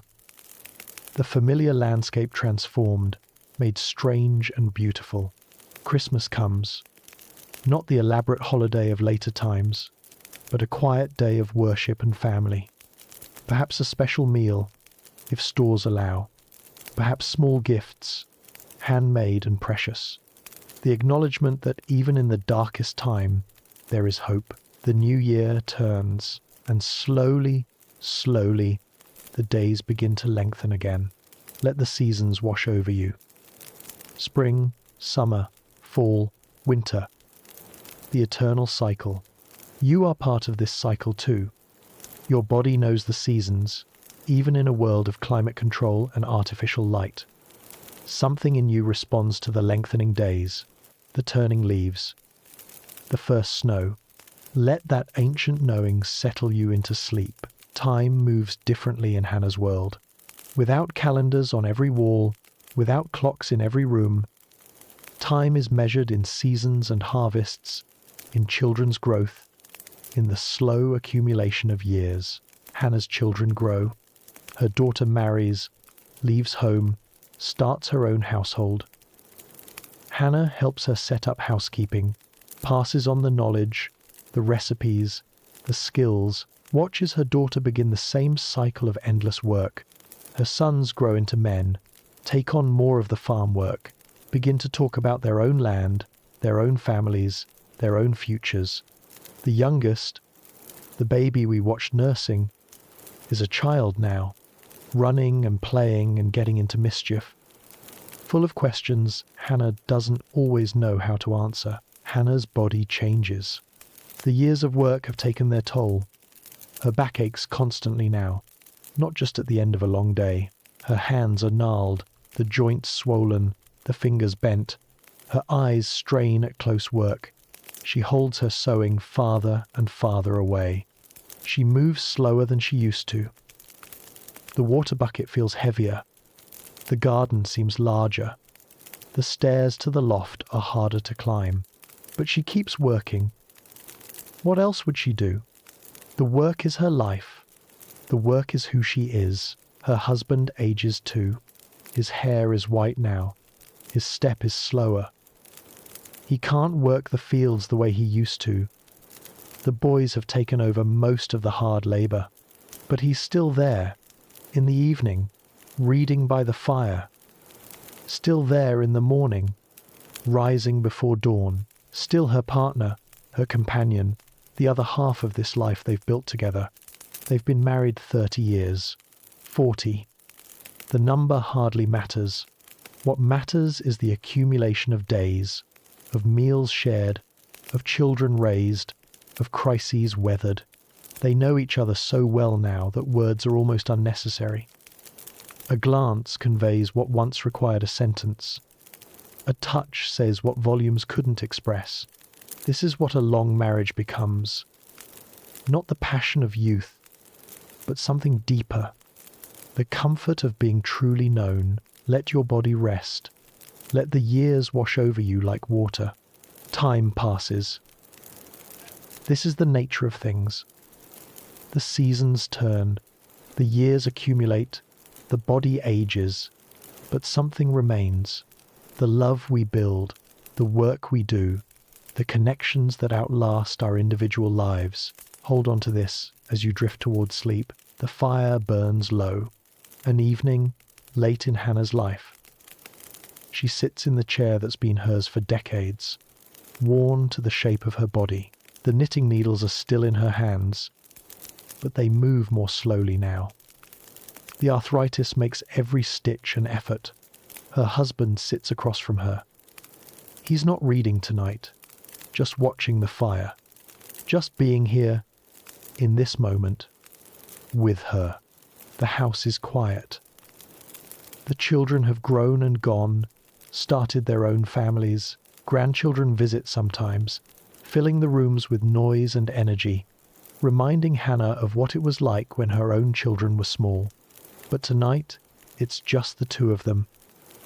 As it was at the beginning, as it will be at the end, Hannah thinks about her life, not with regret, not with nostalgia, just with the quiet acknowledgement of what was.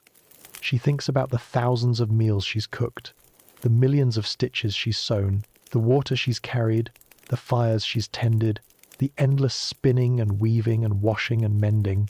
She thinks about the children she's raised, the ones who lived and the ones who didn't, the small grave in the churchyard that she still visits, though the wooden marker has long since rotted away.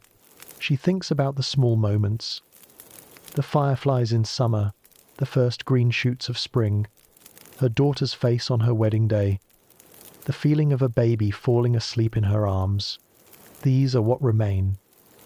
Not the grand events of history, not the things that get written in books, just the small, ordinary moments of a small, ordinary life. And they are enough. Let your eyes close. Let your body sink into rest. What will remain of your life?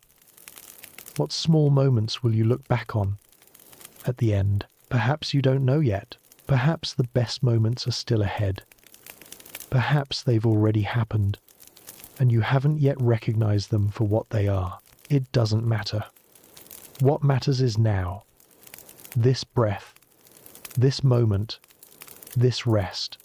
The fire burns. The needles click. The years accumulate into a life, and the life is enough. Dawn comes, as it always has, as it always will. Hannah rises, slower now than she used to. The floor is still cold beneath her feet. The fire still needs tending. She moves through the darkness by memory. All those years, all those mornings, have worn the path into her very being. 14 steps to the kitchen, hand to the mantle, to the poker, to the ash shovel. She uncovers the embers, blows gently, adds kindling. This is the last skill she learned and the last she'll forget. The keeping of fire, the maintenance of warmth, the fundamental act that separates survival from death. The flame grows. Light fills the kitchen. Hannah straightens up, one hand pressing against her lower back. The ache is familiar, an old friend by now. She looks around the room. The table where she's fed her family for 50 years. The spinning wheel, silent now but ready. The shelves lined with jars and pots and all the tools of a life's work. This is home. This is what she's built. Let your breathing slow. Let your body rest. We're nearly at the end now. Nearly ready to let Hannah go. To let her rest as you rest. To let her story settle into the part of you that keeps such things.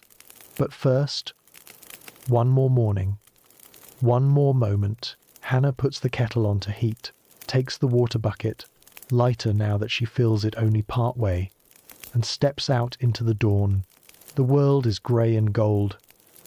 The sun not yet up but coming. The eastern sky blushing pink. Frost sparkles on the grass. Her breath makes small clouds in the cold air. She walks the familiar path to the well. Her feet know every rut, every stone. This path has been worn by her steps, year after year, decade after decade. At the well, she lowers the bucket, hears the familiar splash, hauls it up, hand over hand. But today something is different. Today she pauses, looks around, really sees the barn, weathered now but still standing. The garden, bare in this season but full of potential. The fields stretching away, brown stubble waiting for spring. This is her world. This small piece of earth that has absorbed her labour, her sweat, her love. Every inch of it marked by her hands. She breathes in the cold air, holds it in her lungs. Then she picks up the bucket and walks back to the house. The fire is burning well now. The kettle is heating. The day is beginning. Hannah has work to do. She always has work to do. But for one more moment, just one, she stands at the window, looks out at the world she's tended for half a century, watches the sun rise over the hills, and she's grateful. Not for anything in particular, just for this, for all of it, for the work and the weariness, the love and the loss, the long years of building a life. It's enough. It's more than enough. It's everything. Let your body sink. Let your eyes close. Hannah is at peace. And you can be at peace too. The work will always be there. Tomorrow, and the next day, and all the days after. But tonight, there is rest. Tonight, there is peace. Tonight, the fire is banked, and the house is quiet, and the world is still. Rest now. As Hannah rests, as all the women who came before us rest, in the long quiet at the end of the day, let your breathing slow. Let your body grow heavy. We've traveled far together, you and I. Through mornings and evenings, through seasons and years, through the endless work and the small moments of peace. We've walked with Hannah, watched her spin and weave and wash and mend, watched her bear children and bury children, watched her grow old at her work, as her mother did, as her grandmother did, as generations of women did before she was born. Now it's time to let her rest and to carry something forward. What do we carry? Not just facts, not just information about how things were done in the early 1800s. That matters, but it's not the heart of what we've shared. We carry awareness. Awareness of how much labor goes unseen, how much work happens invisibly, every day, to keep the world running. Hannah's work wasn't counted in any ledger, wasn't valued in any marketplace, wasn't recorded in any history. And yet without it, nothing else could have happened. This is still true. Someone cleans the spaces we inhabit. Someone cares for the children and the elderly. Someone cooks the meals and washes the clothes and maintains the endless infrastructure of daily life. This work often goes unnoticed, often underpaid, often undervalued, but it matters. It has always mattered. The women who do it deserve to be seen. We carry gratitude. Gratitude for the machines that spin and weave while we sleep, for the water that flows at the turn of a handle, for the heat that comes without chopping wood, the light that comes without making candles, the food that comes without months of preserving. We didn't earn these things. We were born into them. They're gifts from the generations who came before, who invented and improved and built until they could hand us a world of convenience. This doesn't mean we should feel guilty.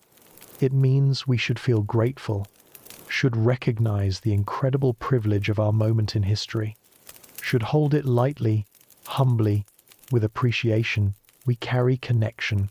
Connection to the women who came before, whose hands shaped the world we live in, whose labor made our existence possible.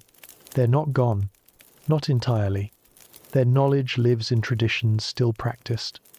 Their strength lives in the descendants who carry their genes. Their love lives in the families they built, the communities they sustained, the world they made slightly better by their presence in it. You are connected to them. Whether your ancestors were like Hannah or faced entirely different struggles, you are here because someone, many someones, did the work of survival, did the work of love, did the work of hoping for a future they would never see. You are that future. Let your body rest. Let these thoughts settle like leaves falling. You don't have to do anything with them tonight. Don't have to feel anything in particular. Just let them be there, in the background. As you drift towards sleep, the fire burns low. The house is quiet. The women of early America have finished their work for the night, and so have you. The stars are out. The same stars Hannah watched from her window. the same stars her mother watched, and her grandmother, and all the generations back to the beginning of human time. They turn slowly across the sky, indifferent to human struggles, eternal, vast, but also, somehow, comforting. The reminder that we are part of something larger, that our small lives are woven into the fabric of the universe, connected to everything that was and everything that will be. Hannah is part of that fabric now. Her individual life ended, but the thread she spun continues. In her descendants, in the world she helped to shape, in you, listening to her story, nothing is lost. Everything transforms, the work continues. Let your breathing slow, let your eyes close, let your body sink into the surface beneath you, supported, held, at rest. The fire has burned down to embers, the house is dark, the world is still, and somewhere, in the quiet of the night, she has earned her rest, and so have you. Sleep now, dream of spinning wheels and firelight.